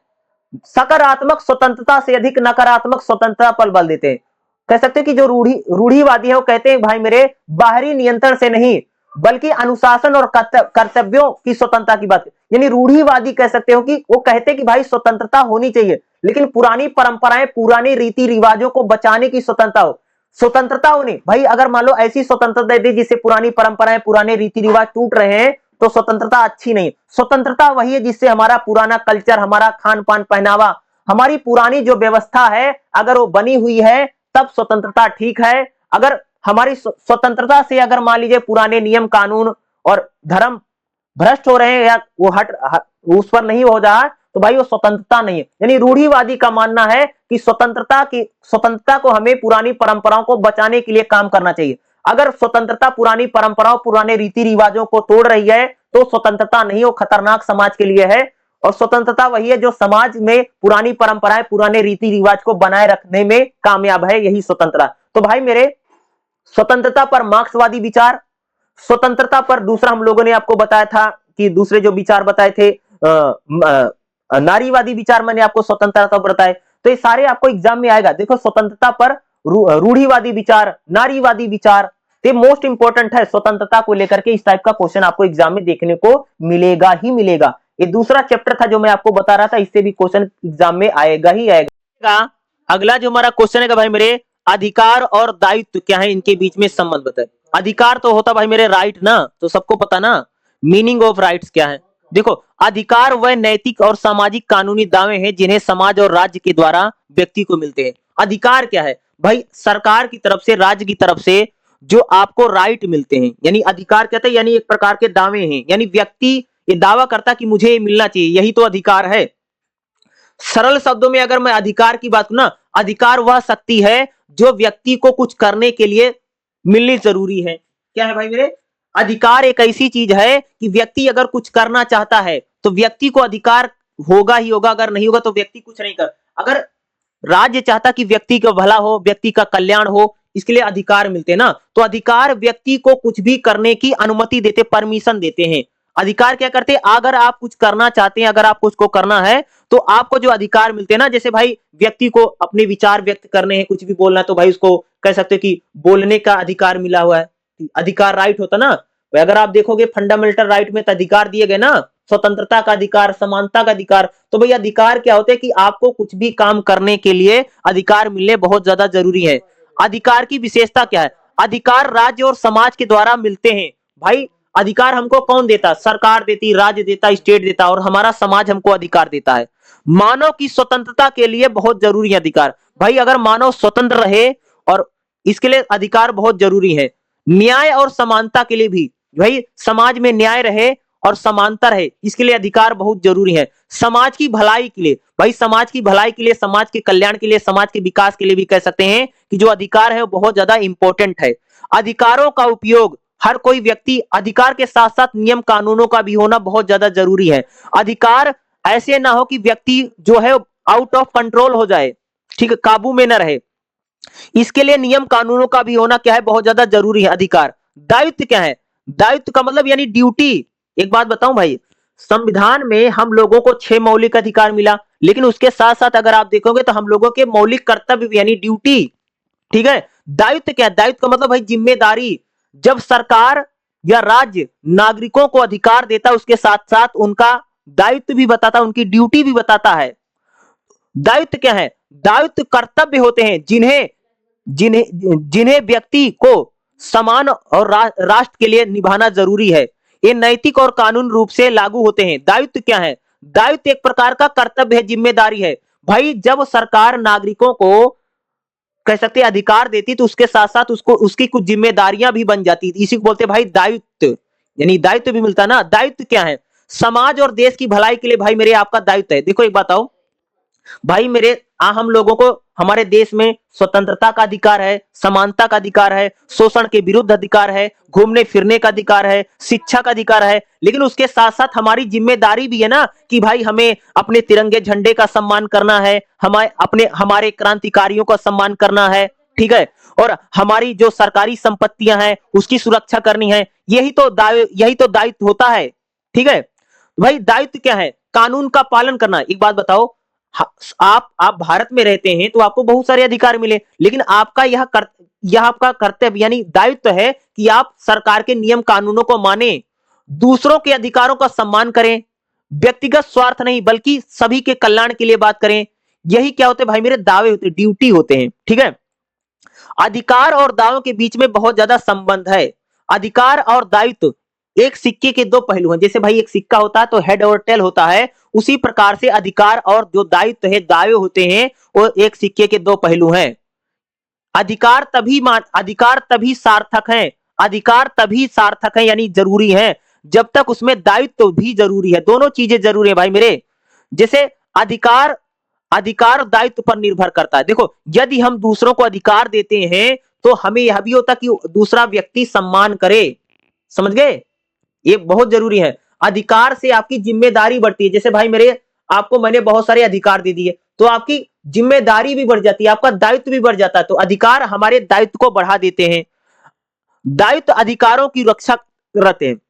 जैसे भाई मान लो कि हमारे देश में हम लोगों को स्वतंत्रता का अधिकार है, समानता का अधिकार है, शोषण के विरुद्ध अधिकार है, ठीक है, हम किसी भी धर्म को मान सकते हैं, हम कुछ भी बोल सकते हैं, कहीं घूम फिर सकते हैं। उसके साथ साथ हमें दायित्व भी है, हमें दायित्व भी दिए गए कि भाई आपको कानूनों का पालन करना है, आपको तिरंगे झंडे का सम्मान करना है, आपको राष्ट्रगान का सम्मान करना है, और हमारे जो क्रांतिकारी उनका सम्मान करना है, देश की संपत्ति की सुरक्षा करना है। ये क्या है? ये दावे हैं, दायित्व है ना। दायित्व के बिना अधिकार, भाई अगर मान लो अधिकार मिल गए, दायित्व नहीं, जिम्मेदारी नहीं है, तो भाई समाज में अव्यवस्था फैल जाएगी। यदि लोगों के पास केवल अधिकार होगा और जिम्मेदारियां नहीं रहेंगी तो समाज में अव्यवस्था बढ़ जाएगी, समाज में हिंसा, मारपीट, लड़ाई झगड़ा होगा। भाई अगर सरकार केवल लोगों को अधिकार दे दे और लोगों की कोई जिम्मेदारी नहीं, लोगों की कोई रिस्पॉन्सिबिलिटी नहीं है, तो भाई समाज में अव्यवस्था फैल जाएगी, समाज में मारपीट, लड़ाई झगड़ा ये सब बढ़ जाएगा, समाज में अव्यवस्थाएं जो है तेजी से बढ़ जाएंगी। अधिकार के साथ साथ दायित्व भी होने जरूरी हैं। व्यक्ति को सभी अधिकार मिले, स्वतंत्रता का अधिकार मिले, समानता का अधिकार मिले, शोषण के विरुद्ध अधिकार मिले, लेकिन व्यक्ति को साथ साथ दायित्व यानी जिम्मेदारियों को भी मिलना बहुत ज्यादा जरूरी है। अधिकार और दायित्व जो होते हैं एक दूसरे, एक सिक्के के दो पहलू हैं। अधिकार व्यक्ति को स्वतंत्र करते हैं और दायित्व व्यक्ति को जिम्मेदार बनाते हैं। समझ रहे भाई? एक बात बताऊं, जब हम लोग बड़े हो जाते हैं तो हम क्या हो जाते हैं, हमें बहुत आजादी मिलती है, लेकिन उसके साथ साथ हमारी जिम्मेदारियां बढ़ जाती है ना। देखा होगा ना कि भाई मेरे जब छोटा बच्चा रहता, 10-12 साल के जो बच्चे हैं उनको बहुत ज्यादा राइट नहीं है, लेकिन जब वो 30-25, 20-22-25 साल के हो जाएंगे तो उनको अधिकार हो जाएगा, बहुत सारी रुकावटें खत्म कर देंगे माँ बाप, परिवार वाले, लेकिन उनकी जिम्मेदारियां बढ़ जाती हैं। तो क्या है कि भाई जैसे जैसे अधिकार मिलता है वैसे वैसे दायित्व यानी जिम्मेदारियां भी बढ़ती चली जाती हैं। समझ रहे हो? ये दोनों चीज यानी दोनों एक साथ चलते भाई मेरे, अधिकार और दायित्व। समझ गए? जैसे मान लो भाई मेरे, जैसे आपको स्वतंत्रता मिली तो भाई आपका अधिक आपके आपकी जिम्मेदारी कि भाई किसी दूसरे आदमी को नुकसान मत पहुंचाओ अपने अपने अधिकार के लिए। ठीक है, जैसे आपको शिक्षा का अधिकार मिला तो भाई आप शिक्षा का क्या करें, अच्छे से यूज करें, प्रयोग करें, ताकि देश का भला हो। अगर आपको संपत्ति का अधिकार है तो भाई संपत्ति आपको, आपके पास संपत्ति है तो भाई सरकार को टैक्स दो, कर दो ना। जैसे आप किसान हैं, खेती करते हैं तो सरकार को टैक्स देना चाहिए, हाउस टैक्स दो। जैसे मान लो भाई मेरे आपको मत देने का, वोट डालने का अधिकार मिला है तो आपकी जिम्मेदारी भैया वोट डालने जाओ। ठीक है, मान लो वोटिंग राइट तो सबके मिलेगा, भाई आदमी वोट ही नहीं डालने जाएगा तो आपकी जिम्मेदारी भाई मेरे वोट डालने जाइए। तो अधिकार और दायित्व जो है दोनों साथ साथ चलते हैं। अगर भाई मेरे अधिकार दे दिया, अगर आपका कोई दायित्व नहीं, कोई जिम्मेदारी नहीं है, तो समाज में भाई मेरे अर्थ अव्यवस्था फैल जाएगी। जितने मैं क्वेश्चन करवा रहा हूं ये सारे क्वेश्चन करके जाइएगा, क्योंकि ये क्वेश्चन आपके एग्जाम में भाई मेरे 100% आ सकते हैं और इनके आने की संभावना सबसे ज्यादा रहेगी। अगला जो हमारा टॉपिक रहेगा भाई मेरे, वैश्विक न्याय क्या है और वैश्विक न्याय के कारण क्या है। देखो, वैश्विक न्याय का आशय होता है उन सिद्धांतों, उन व्यवस्थाओं से जो पूरी दुनिया में समान है, उसी को बोलते हैं भाई मेरे वैश्विक न्याय। यानी पूरे विश्व में जैसे ह्यूमन राइट है, समानता है, संसाधन है और अंतरराष्ट्रीय जो शांति, संधि, पर्यावरण है, इसको लेकर के जो कानून बनाए गए हैं उसी को बोलते हैं भाई मेरे वैश्विक न्याय। क्या है? यही वैश्विक न्याय है। यानी जैसे अगर हम बात करें भाई पूरी दुनिया में शांति बनी रहे, पूरी दुनिया में पर्यावरण को लेकर के, पूरी दुनिया में ह्यूमन राइट्स को लेकर के जो जस्टिस की बात की जाती है उसी को बोलते हैं भाई मेरे वैश्विक न्याय। न्याय एक ऐसी चीज है जो देश की सीमाओं को पार करके भी आगे बढ़ती है और मानव समाज के कल्याण की बात करती है, वही वैश्विक न्याय। न्याय जो है वो देश की सीमाओं में नहीं बंधा है, न्याय जो है कह सकते हो देश की सीमाओं को भी पार करता है और उसी को हम लोग बोलते हैं भाई मेरे वैश्विक न्याय। कहने का मतलब क्या है कि वैश्विक न्याय वह होता है जिसमें प्रत्येक व्यक्ति को केवल अपने देश ही नहीं बल्कि विश्व के नागरिक में भाई देखो भाई, अगर हम लोग बात करें सिर्फ आपको अपने देश के नागरिकों के बारे में नहीं बल्कि पूरी दुनिया में जो नागरिक है उनके न्याय के बारे में, उनके अवसर के बारे में, उनके अधिकार के बारे में बात करना ही क्या वैश्विक न्याय है। वैश्विक न्याय एक लक्ष्य है जो पृथ्वी पर रहने वाले सभी मनुष्यों की बात करता है। वैश्विक न्याय कहता है भाई इस पृथ्वी पर जितने मनुष्य हैं सभी को समान अवसर मिलना चाहिए, सभी को आगे बढ़ने का अवसर मिलना चाहिए, किसी के साथ शोषण व दमन नहीं होना चाहिए। यही वैश्विक न्याय है। वैश्विक न्याय के कौन कौन से कारण हैं? तो वैश्विक न्याय बताता भाई वैश्वीकरण का विस्तार होना। आजकल जब से ग्लोबलाइजेशन हो गया, वैश्वीकरण हो गया है, देश की सीमाएं आर्थिक और तकनीकी रूप से जुड़ रही हैं, इसलिए पूरी दुनिया समस्या भी वैश्विक होती जा रही है। अब न्याय केवल एक देश तक सीमित नहीं है, क्या बोलो भाई? अब जो जस्टिस है यानी जो न्याय है वो केवल एक देश तक सीमित नहीं है, बल्कि जैसे अगर पर्यावरण की बात करें, इस प्रकार के जो चीजें हैं वो दूसरी चीजों को भी प्रभावित करें। न्याय देश की सीमा के अंदर नहीं बल्कि देश की सीमाओं के बाहर भी न्याय होना चाहिए। वैश्विक असमानता, पूरी दुनिया में अगर आप देखोगे गरीबी है, भुखमरी है, बेरोजगारी है, स्वास्थ्य को लेकर के जो असमानताएं हैं, इसके लिए भी भाई न्याय का होना बहुत ज्यादा जरूरी है। पूरी दुनिया में अगर आप देखोगे भुखमरी, बेरोजगारी की समस्या लगातार है, शिक्षा की समस्या है, इसलिए भाई हर जगह पर क्या है, न्याय जो है बहुत ज्यादा जरूरी है। सिर्फ देश के अंदर नहीं बल्कि पूरी दुनिया में इंटरनेशनल तौर से न्याय होना बहुत जरूरी है। मानवाधिकार की, भाई मानव के जो अधिकार हैं वो हर जगह बराबर हैं, चाहे भारत में कोई मानव है, चाहे पाकिस्तान का कोई मानव है, या अमेरिका ऑस्ट्रेलिया में जो मानव है, सभी के अधिकार बराबर, इसी बोलते भाई ह्यूमन राइट। मानव के आधार पर भाई मेरे हर व्यक्ति के साथ न्याय होना चाहिए, यही वैश्विक न्याय है। आजकल भाई मेरे जो पर्यावरण की समस्याएं हैं, जैसे जलवायु परिवर्तन है, प्रदूषण है, वनों की कटाई है, इस प्रकार की जो समस्याएं केवल एक देश तक सीमित नहीं है। तो जलवायु परिवर्तन हो, प्रदूषण हो, वनों की कटाई हो, इन पर भी पर्यावरणीय न्याय भी होना बहुत ज्यादा जरूरी है, क्योंकि पर्यावरण जो है सिर्फ एक देश को प्रभावित नहीं करता है, इसलिए पर्यावरणीय न्याय भी जो है वैश्विक न्याय है। ठीक है। युद्ध, हिंसा और शरणार्थी संकट, आप लोगों ने देखा कि जब कोई युद्ध होता, जब कोई वार होती, जैसे आतंकवाद है, आतंकवाद किसी एक देश की समस्या नहीं, पूरी दुनिया की समस्या है। जो रिफ्यूजी होते, जो शरणार्थी होते, एक देश छोड़ करके दूसरे देश में जाकर के बस जाते हैं, इस प्रकार के जो समस्याएं हैं वो भी वैश्विक न्याय है। वैश्विक न्याय चाहता कि पूरी दुनिया में शांति रहे, सभी के साथ सहयोग हो और हर व्यक्ति को जीवन जीने की स्वतंत्रता, सांस लेने की स्वतंत्रता, पढ़ाई लिखाई की स्वतंत्रता और आगे बढ़ने की स्वतंत्रता दुनिया के में हर व्यक्ति के पास हो, यही वैश्विक न्याय है। ठीक है। अंतरराष्ट्रीय संगठन, अगर आप लोगों ने देखा, जैसे खासतौर भाई व्यापार है, जैसे WTO है, संयुक्त राष्ट्र है, इस प्रकार की जो संस्थाएं हैं पूरी दुनिया में न्याय को, निष्पक्षता को बढ़ाने का काम कर रही हैं। आर्थिक शोषण का ना होना, भाई कोई देश किसी देश को गुलाम ना बनाए, ठीक है, कोई देश दूसरे देश पर आक्रमण न कर दे, इस प्रकार के जो नियम कानून बनाए गए हैं वो भी वैश्विक न्याय को बताते हैं। तकनीक और जानकारी का समान वितरण, आज देखो भाई, आज इंटरनेट आ गया है, तकनीक आ गई, टेक्नोलॉजी आ गई है, तो आज इंटरनेट हर जगह पहुंच गया ना, इसलिए भाई मेरे ज्ञान जो है, जो नॉलेज है, जो जानकारी है, सभी जगह पर बराबर है ना, यही वैश्विक न्याय है। न्याय जो है केवल देश की चार दीवारी के अंदर ही नहीं बल्कि पूरी दुनिया में न्याय होना चाहिए। पूरी दुनिया में जितने लोग रहते सबको जीने की स्वतंत्रता, सबको आगे बढ़ने की स्वतंत्रता मिलनी चाहिए, अवसर मिलना चाहिए, यही भाई है भाई मेरे वैश्विक न्याय। वैश्विक न्याय के बाद अगला टॉपिक हम पढ़ेंगे भाई मेरे, बहुत इंपॉर्टेंट टॉपिक आपके एग्जाम के लिए बनेगा, परिणाम की समानता क्या है। परिणामों की समानता बताइए। परिणाम की समानता का मतलब होता, आशय होता है कि जो संसाधन है, जो चीजें हैं, ठीक है, आय के अंतिम परिणाम इस प्रकार बनने चाहिए कि व्यक्ति और समूह के बीच सामाजिक आर्थिक समानता दूर हो। देखो भाई, परिणाम की समानता का मतलब होता है कि आर्थिक समानता जो है, जो असमानता उसको दूर करना ही परिणामों की समानता है। यह सिद्धांत मानता कि अवसर की समानता नहीं बल्कि परिणाम, रिजल्ट भी सेम निकलना चाहिए। परिणाम की समानता का मतलब होता है कि समाज में प्रत्येक व्यक्ति की सफलता, जीवन स्तर, आय, स्वास्थ्य, शिक्षा कुछ हद तक समान होनी चाहिए। भाई जैसे शिक्षा हर व्यक्ति तक पहुंचनी चाहिए, हर व्यक्ति तक स्वास्थ्य पहुंचना चाहिए, हर व्यक्ति को जीवन में सफलता मिले, यही है भाई मेरे परिणामों की समानता।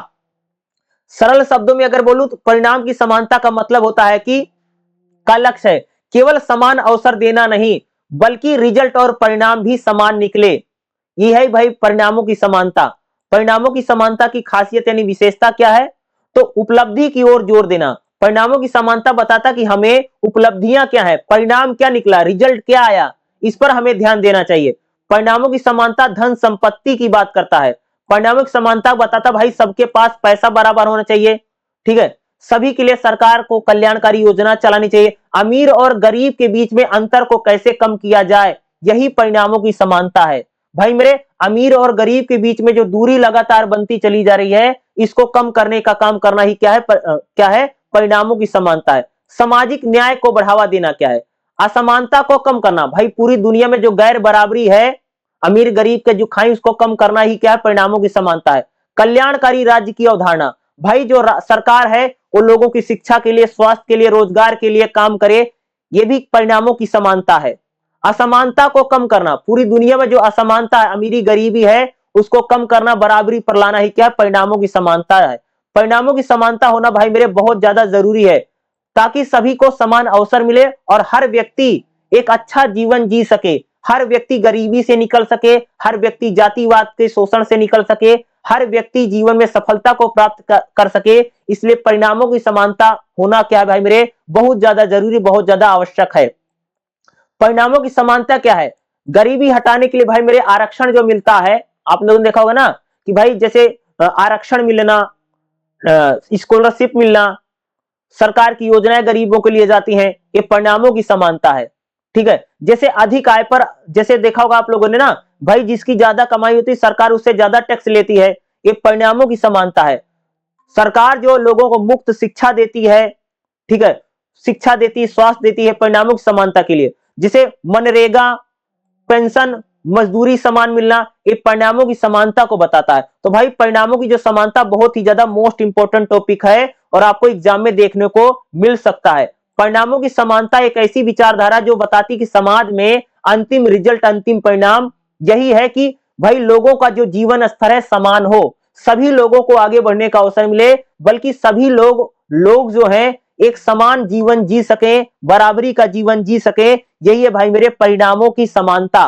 तो खास तौर से मैंने जितने क्वेश्चन बताए, जितने टॉपिक बताए हैं भाई मेरे, आप जरूर करके जाइएगा। ये मैं जरूर कह सकता हूं जितना मैंने पढ़ा रखा है, अगर आप इतना पढ़ करके जाते तो आपका एग्जाम 100% अच्छा जाएगा। आपको कुछ भी सोचने की जरूरत नहीं है, जितना मैं पढ़ा रहा हूं, जितना मैं बता रहा हूं, इतना करके चले जाइएगा। 100% आपका बीपीएससी 103 का जो एग्जाम रहेगा वो अच्छा ही जाएगा। और ठीक है, जो जो मैंने बताया है, जो जो मैंने पढ़ाया है, इसी तरीके से आपको एग्जाम में लिख करके भी आना, जो जो मैं बता रहा हूं। बाकी आपका एग्जाम कैसे गया कमेंट करके जरूर बताइएगा, ठीक है। अगला भाई मेरे, ये भी हमारे लिए बहुत ही ज्यादा मोस्ट इंपॉर्टेंट क्वेश्चन हो सकता है, मोस्ट इंपॉर्टेंट टॉपिक हो सकता है। बहुसंस्कृतिवाद क्या है? बहुसंस्कृतिवाद का अर्थ क्या है? बहुसंस्कृतिवाद की अवधारणा और बहुसंस्कृतिवाद के कौन कौन से मॉडल हैं? एक ऐसा इंपॉर्टेंट टॉपिक है आपकी किताब में, खासतौर से बीपीएससी 103 में अगर आप देखेंगे तो बहुसंस्कृतिवाद क्या है, तो देखिएगा बहुसंस्कृतिवाद एक ऐसी सामाजिक राजनीतिक विचारधारा है। क्या भाई मेरे? बहुसंस्कृतिवाद क्या? एक प्रकार की विचारधारा है जिसमें विभिन्न संस्कृतियां, विभिन्न परंपरा, विभिन्न भाषा, विभिन्न धर्म की बात की जाती है, यही बहुसंस्कृतिवाद है। जैसे अगर मैं बताऊं भाई मेरे, जैसे अगर आप लोग देखोगे हमारे देश में भाई मेरे बहुत सारे धर्म है, हिंदू है, मुसलमान है, सिख, जैन, पारसी हैं। उसी प्रकार से भाई मेरे सबकी अलग अलग भाषा है, सबका अलग अलग पहनावा है, सबका अलग खान पान है। इसी को बोला जाता है भाई मेरे बहुसंस्कृतिवाद, समझे। जैसे अगर आप देखोगे तो हमारा देश भाई मेरे भारत है, ठीक है। अगर आप इंडिया में देखोगे तो भाई हरियाणा पंजाब का खान पान अलग है, कश्मीर का खान पान अलग है, गुजरात का खान पान अलग है, बंगाल का खान पान अलग है। ये बहुसंस्कृतिवाद है। उसी प्रकार से देखोगे पंजाब का पहनावा अलग है, राजस्थान का पहनावा अलग है, गुजरात और महाराष्ट्र का पहनावा अलग है, केरल तमिलनाडु का पहनावा अलग है, सबकी बोली भाषा बिल्कुल अलग है, अलग अलग राज्यों की। इसी को कहा जाता है भाई मेरे बहुसंस्कृतिवाद। यानी एक ही देश के अंदर कह सकते हैं अलग अलग संस्कृति के लोग, अलग अलग परंपराओं के लोग, अलग अलग भाषाओं के लोग और अलग अलग धर्मों के लोग। अगर आप देखो ना भाई, हमारे देश में हिंदू भी रहता है, मुसलमान भी रहता है, सिख भी रहता है, जैन भी रहता है। उसी प्रकार से हमारे देश में देखोगे तो भाई हिंदी भी बोलते हैं भाषा, पंजाबी भाषा भी बोलते हैं, मराठी भाषा भी बोलते हैं, भोजपुरी भाषा भी बोलते हैं। इसी को चीज को हम लोग क्या भाई क्या कहते हैं? बहुसंस्कृतिवाद, इसी को बोलते हैं। बहुसंस्कृतिवाद एक विचारधारा है जो किसी समाज में केवल एक संस्कृति की पहचान नहीं है। बहुसंस्कृतिवाद बताता भाई मेरे किसी भी समाज में, किसी भी देश में केवल एक संस्कृति नहीं है, बल्कि बहुत सारी संस्कृतियां हैं। सबका अलग अलग खान पान है, सबका अलग अलग पहनावा है, सबका अलग अलग रीति रिवाज है।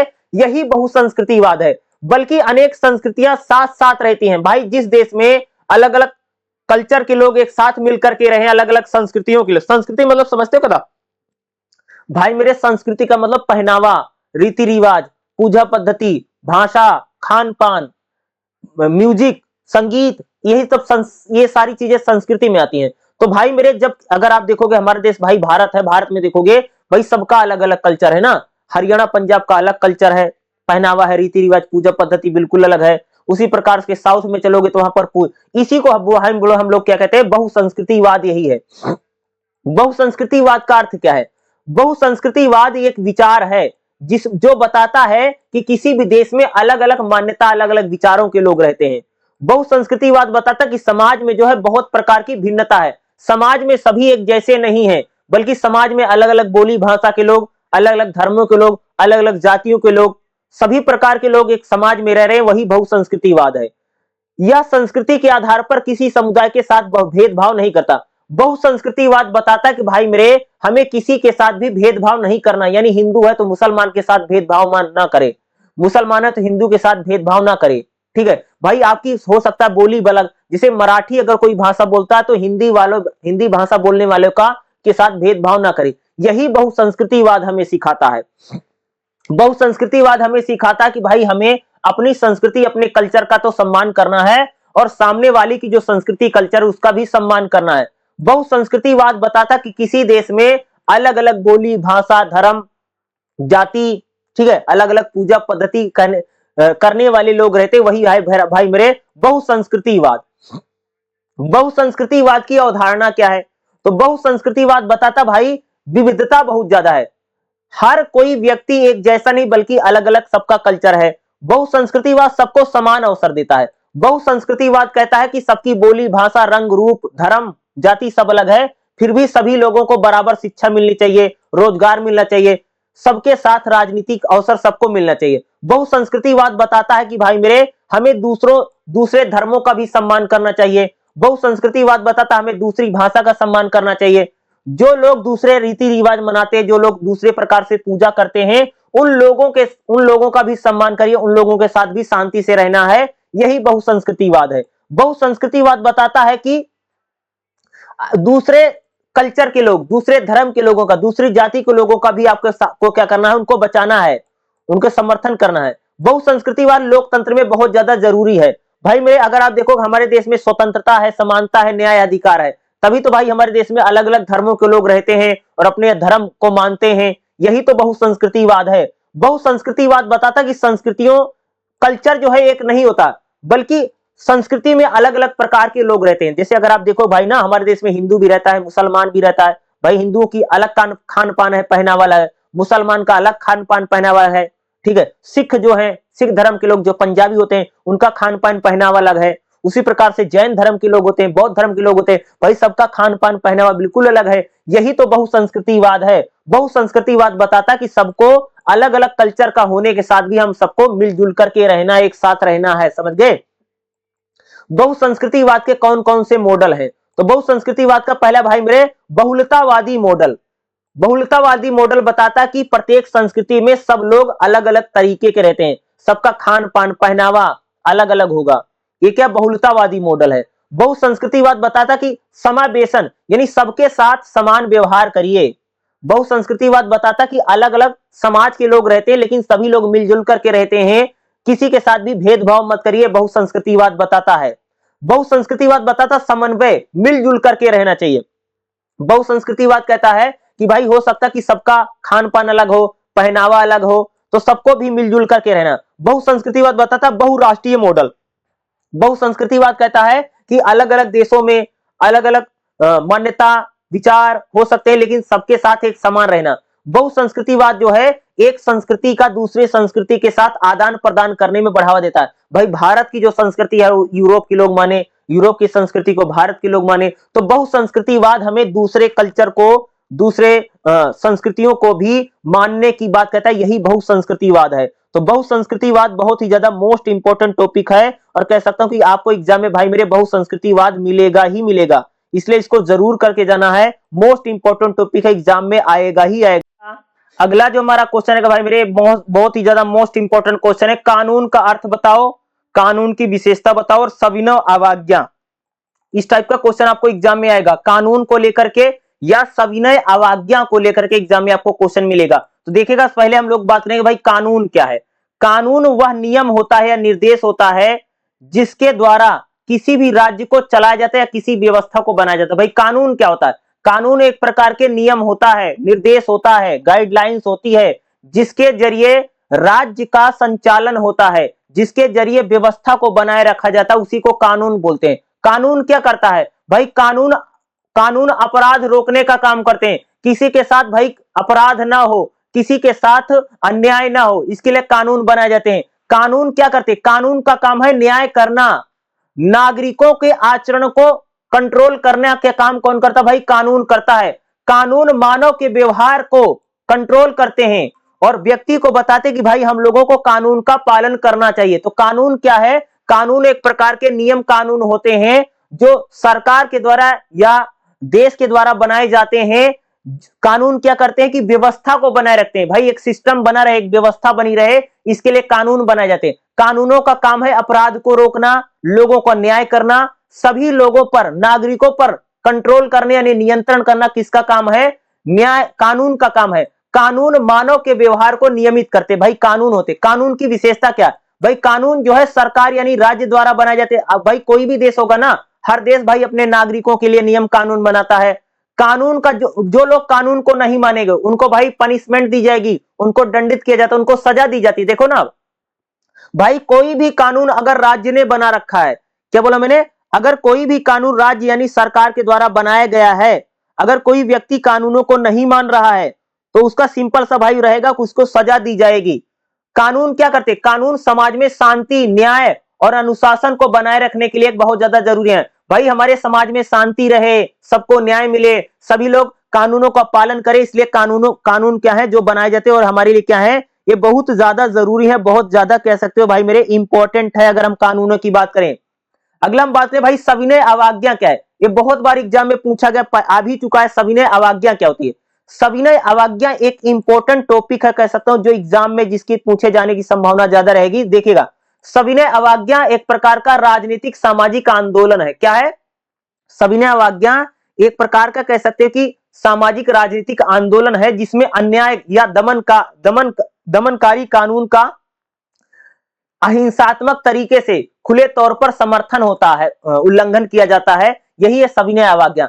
सविनय अवज्ञा का मतलब है सरकार के द्वारा जो बनाए गए नियम कानून है उन्हीं को अहिंसक तरीके से हम लोग नहीं मानते, उसे बोलते सविनय अवज्ञा। एग्जाम्पल देकर बताओ भाई मेरे, जैसे भाई मान लीजिए कि अंग्रेजों ने, जब हमारा देश गुलाम था तो अंग्रेजों की सरकार थी, तो महात्मा गांधी ने एक आंदोलन किया जिसका नाम था सविनय अवज्ञा। यानी जो आम लोग हैं वो सरकार के नियम कानूनों को नहीं मानेंगे, लेकिन अहिंसक तरीके से कानूनों को ना मान करके विरोध करना ही क्या होता भाई मेरे? सविनय अवज्ञा।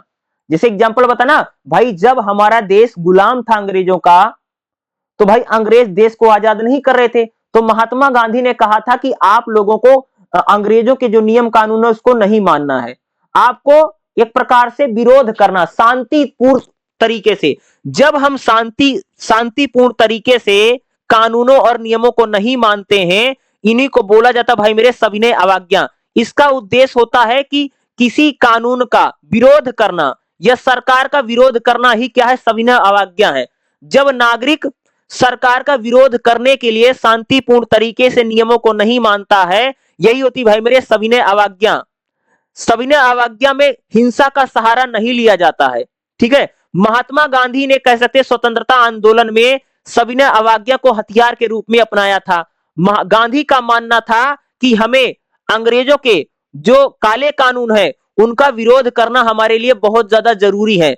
नैतिकता के आधार पर जब हम कानून का विरोध करते हैं शांतिपूर्ण तरीके से, उसी को कहा जाता भाई मेरे सविनय अवज्ञा। यानी सरकार, जैसे भाई मान लो हमारे देश में सरकार है, अगर हमारे देश की सरकार कोई कानून लेकर के आती है, अगर हम लोग शांतिपूर्ण तरीके से उस कानून का विरोध करते हैं, उस कानून को शांतिपूर्ण तरीके से नहीं मानते हैं, यही है भाई मेरे सविनय अवज्ञा। ठीक है, सविनय अवज्ञा का मतलब क्या होता है? कानून तोड़ने का लक्ष्य नहीं बल्कि अन्याय का विरोध करना। सविनय अवज्ञा में जो नागरिक होता है कानून नहीं तोड़ता है, उसका लक्ष्य कानून तोड़ना नहीं है बल्कि कानून और अन्याय का विरोध करना ही सविनय अवज्ञा है। सविनय अवज्ञा में जो नागरिक होता कोई हिंसा नहीं करता है बल्कि सत्य और बलिदान, आत्म बलिदान के साथ शांतिपूर्ण तरीके से कानून का विरोध करना ही क्या है? सविनय अवज्ञा है। सविनय अवज्ञा की विशेषता क्या देखिएगा? अहिंसक तरीके से आंदोलन करना ही भाई मेरे सविनय अवज्ञा है। लाठी गोली और हिंसा का प्रयोग नहीं करना ही विरोध करना सविनय अवज्ञा है। खुले रूप से कानून को ना मानना, जब कोई व्यक्ति बता करके कानूनों को ना माने सरकार का, उसका विरोध करे कानून का, यही सविनय अवज्ञा है। सविनय अवज्ञा मतलब नैतिकता के आधार पर, जब हम लोग सत्य के आधार पर, न्याय के आधार पर, नैतिकता के आधार पर सरकार के कानून का विरोध करते हैं, यही सविनय अवज्ञा है। जब दंड को मान लेना, जैसे भाई मान लीजिए कि लोग सरकार जो पनिशमेंट दे रही है उसको मान लेते हैं बिना कोई विरोध किए, सरकार का विरोध सविनय अवज्ञा है। सविनय अवज्ञा में क्या होता है कि लोग जो है वो सरकार के बातों को नहीं मानते हैं, बल्कि देश और राष्ट्र के हित में लिए आंदोलन करते हैं। शासन परिवर्तन नहीं, नीति सुधार का उद्देश्य है। देखो भाई, सविनय अवज्ञा में जो लोग होते हैं वो सरकार के खिलाफ नहीं, लेकिन किसी कानून के खिलाफ जब लोग हो जाते हैं और कानून का विरोध शांतिपूर्ण तरीके से करते हैं, कानून को नहीं मानते हैं, यही सविनय अवज्ञा है। जन सहभागिता बहुत जरूरी है इसमें। जनता व्यापक, भाई जो सविनय अवज्ञा होता है उसमें पूरी जनता भाग लेती है और सरकार का क्या करती है, एक प्रकार से विरोध करती है। ठीक है, कानून समाज को व्यवस्था देने के लिए बनाए जाते हैं और राज्य कानून को बनाता है। कई बार क्या होता कि कई बार कानून ऐसे बन जाते हैं जो नागरिकों के हित में नहीं होते हैं, तो नागरिक अहिंसक तरीके से, शांतिपूर्ण तरीके से जब कोई नागरिक अपने सरकार के द्वारा बने कानूनों का विरोध करता है, यही होता भाई मेरे सविनय अवज्ञा। बहुत इंपॉर्टेंट टॉपिक है सविनय अवज्ञा और कानून क्या होता है। इस टाइप का क्वेश्चन आपको एग्जाम में देखने को मिल सकता है, इसलिए इसको जरूर करके जाइएगा। ठीक है, अगला एक क्वेश्चन भाई मेरे मैं आप सबको बताता हूं, जैसे क्या योग्यता क्या है। ये क्वेश्चन क्योंकि आपका चैप्टर होगा योग्यता यानी मेरिट क्या है। ठीक है, योग्यता का निर्माण कैसे होता है, योग्यता कैसे बनती है, और योग्यता और न्याय क्या है। योग्यता मतलब होता है एक प्रकार से भाई मेरिट। जैसे अगर हम लोग बात करेंगे, जैसे भाई मान लो हमारे देश में क्या भाई डेमोक्रेसी है, तो अगर आप देखोगे नौकरियों में भी हम लोग भाई मेरिट की बात करते हैं, योग्यता। भाई जो व्यक्ति योग्य होगा, जो व्यक्ति सक्षम होगा, उसी को नौकरी मिलेगी, उसको रोजगार मिलेगा, उसको आगे बढ़ने का अवसर मिलेगा। यही होती भाई मेरे योग्यता। तो योग्यता क्या होती है? योग्यता एक प्रकार का गुण है। किसी व्यक्ति में जो कोई गुण होता है उसको कोई योग्यता बोला जाता है। और योग्यता को हम लोग कैसे बनाते हैं? योग्यता वह क्षमता है, यह वह नीति है जिसके आधार पर कोई व्यक्ति शिक्षा, रोजगार और अवसर को प्राप्त करने के लायक हो जाता है। भाई मेरे जैसे मान लो आप नौकरी प्राप्त करने के लायक हो गए, यानी आप में योग्यता आ गई। जैसे होता नहीं भाई, जैसे किसी नौकरी के लिए ग्रेजुएशन जरूरी है और आपने ग्रेजुएशन कर लिया, यानी आप में योग्यता आ गई है। ठीक है, योग्यता जन्म से नहीं आती है भाई मेरे, जो योग्यता होती जन्म से नहीं, बल्कि योग्यता पढ़ने से, लिखने से, ठीक है, और आगे बढ़ने से योग्यता बनती है। योग्यता के कौन कौन से तत्व हैं? जैसे योग्यता भाई पढ़ाई लिखाई से आप में योग्यता, जैसे आपने पढ़ लिया तो आप नौकरी का फॉर्म भरने के एलिजिबल हो गए, ये योग्यता है। योग्यता जो है व्यक्ति में ज्ञान के जरिए, कौशल के जरिए, इनके जरिए आती है। अवसर की उपलब्धता, भाई अगर मान लो भाई मेरे योग्यता है, योग्यता बताती है कि जो व्यक्तियों को अवसर मिले योग्यता के आधार पर मिलना चाहिए। भाई नौकरी अगर किसी को सरकार दे रही है तो जो व्यक्ति योग्य हैं, जो व्यक्ति योग्य, जिनमें मेरिट है, उन्हीं को ही नौकरी पर रखा जाए, यही होती भाई मेरे योग्यता। कह सकते हैं योग्यता जो होती सामाजिक आर्थिक परिस्थितियों में होती है। देखो परिवार है, वातावरण उसके योग्यता को बढ़ाता है। जैसे आप देखोगे, जैसे भाई कोई व्यक्ति गरीब है, भेदभाव है, तो ये आपकी योग्यता को रोक देगा। योग्यता आपको आगे बढ़ने का अवसर देती है। परिश्रम करके व्यक्ति कुछ भी कर सकता है, ये योग्यता। जैसे भाई हम लोग मेहनत करेंगे, पढ़ेंगे, लिखेंगे तो हमें योग्यता आएगी, तो आगे बढ़ने का मौका मिलेगा। तो योग्यता हमारे किसको बढ़ाती है? हमको मोटिवेट करती है कि अच्छा करने का। सरकारी नीतियों में सामाजिक समर्थन देखा होगा ना, कई बार सरकार भाई जो स्टूडेंट बच्चे होते हैं जिसके बढ़िया नंबर आता है उसको स्कॉलरशिप देती है, आरक्षण मिलता है, ट्रेनिंग मिलता है, रोजगार मिलता है। तो योग्यता के आधार पर ही तो मिलता है ना भाई मेरे। योग्यता हमारे संस्कृति और कल्चर को बढ़ाने का भी काम करती है। भाई अगर देखो योग्यता जन्मजात नहीं है, बल्कि योग्यता को बाद में प्राप्त किया जा सकता है। पढ़ लिख करके योग्यता अपने अंदर विकसित की जा सकती है। योग्यता जन्मजात नहीं है। योग्यता और न्याय क्या है? योग्यता और न्याय का मतलब होता है कि भाई मेरे, कि जैसे मान लो भाई सरकार है, सरकार नौकरी दे रही है, तो सरकार अगर पैसे लेकर के, रिश्वत लेकर के नौकरी दे देगी, तो इसका मतलब है कि सरकार जो है वो योग्यता के साथ यानी मेरिट के साथ अन्याय, इनजस्टिस कर रही। समझ गए? न्याय कहता है कि जिसमें योग्यता हो उसको ही लाभ मिले। न्याय भी तो यही कहता भाई मेरे, जो निर्दोष है उसको छोड़ दो, यही तो है ना। न्याय और योग्यता में बहुत ही कह सकते गहरा संबंध है। समझ गए। न्याय तभी संभव है जब योग्यता प्राप्त करने वालों को समान अवसर मिले। नहीं भाई मेरे, हम लोग बात करते हैं ना सबको समान अवसर मिलना चाहिए, तो सबको समान अवसर कब मिलेगा? जिसमें योग्यता उसको ही आगे बढ़ने का अवसर मिले। यही है योग्यता और न्याय। योग्यता और न्याय में क्या है देखो, योग्यता भाई मेरे व्यवस्था को बनाती है, मेरिट को बनाती है। योग्यता कहती कि भाई कौन कौन से व्यक्ति योग्य हैं। दूसरा, न्याय बताता कि जिनमें योग्यता उनको न्याय मिलना चाहिए। यदि समाज में गरीबी है, जातिवाद है, महिला पुरुष का भेदभाव है, तो यहां योग्यता का आधार जो है अन्याय हो जाएगा। योग्यता समाज में जरूरी है, लेकिन योग्यता से सबको आगे बढ़ने का समान अवसर मिलना ही चाहिए। समझ गए। जॉन रॉयल्स के अनुसार न्याय तभी संभव है जब सबसे कमजोर वर्ग को उन्नति मिल सके। समझ गए भाई, जब न्याय क्या है, जब गरीब से गरीब आदमी को भी आगे बढ़ने का अवसर मिलता वही न्याय होता है। और योग्यता कहती है कि जो लोग योग्य हैं उन्हीं को ही आगे बढ़ने का अवसर मिलना चाहिए। तो न्याय और योग्यता कई बार दोनों के एक समर्थक भी नजर आते, संबंध भी है, और कई बार कह सकते हो योग्यता और न्याय अलग अलग की बात करते हैं। भाई मेरे, जैसे हम लोग योग्यता की बात करते हैं ना, तो योग्यता में यह भी ध्यान रखा जाता है कि न्याय उसी को मिले जो भाई व्यक्ति जिसमें योग्यता है। संक्षेप में क्या बोलोगे, योग्यता भाई परिश्रम करके, पढ़ के, लिख करके हम अपने अंदर योग्यता को बना सकते हैं।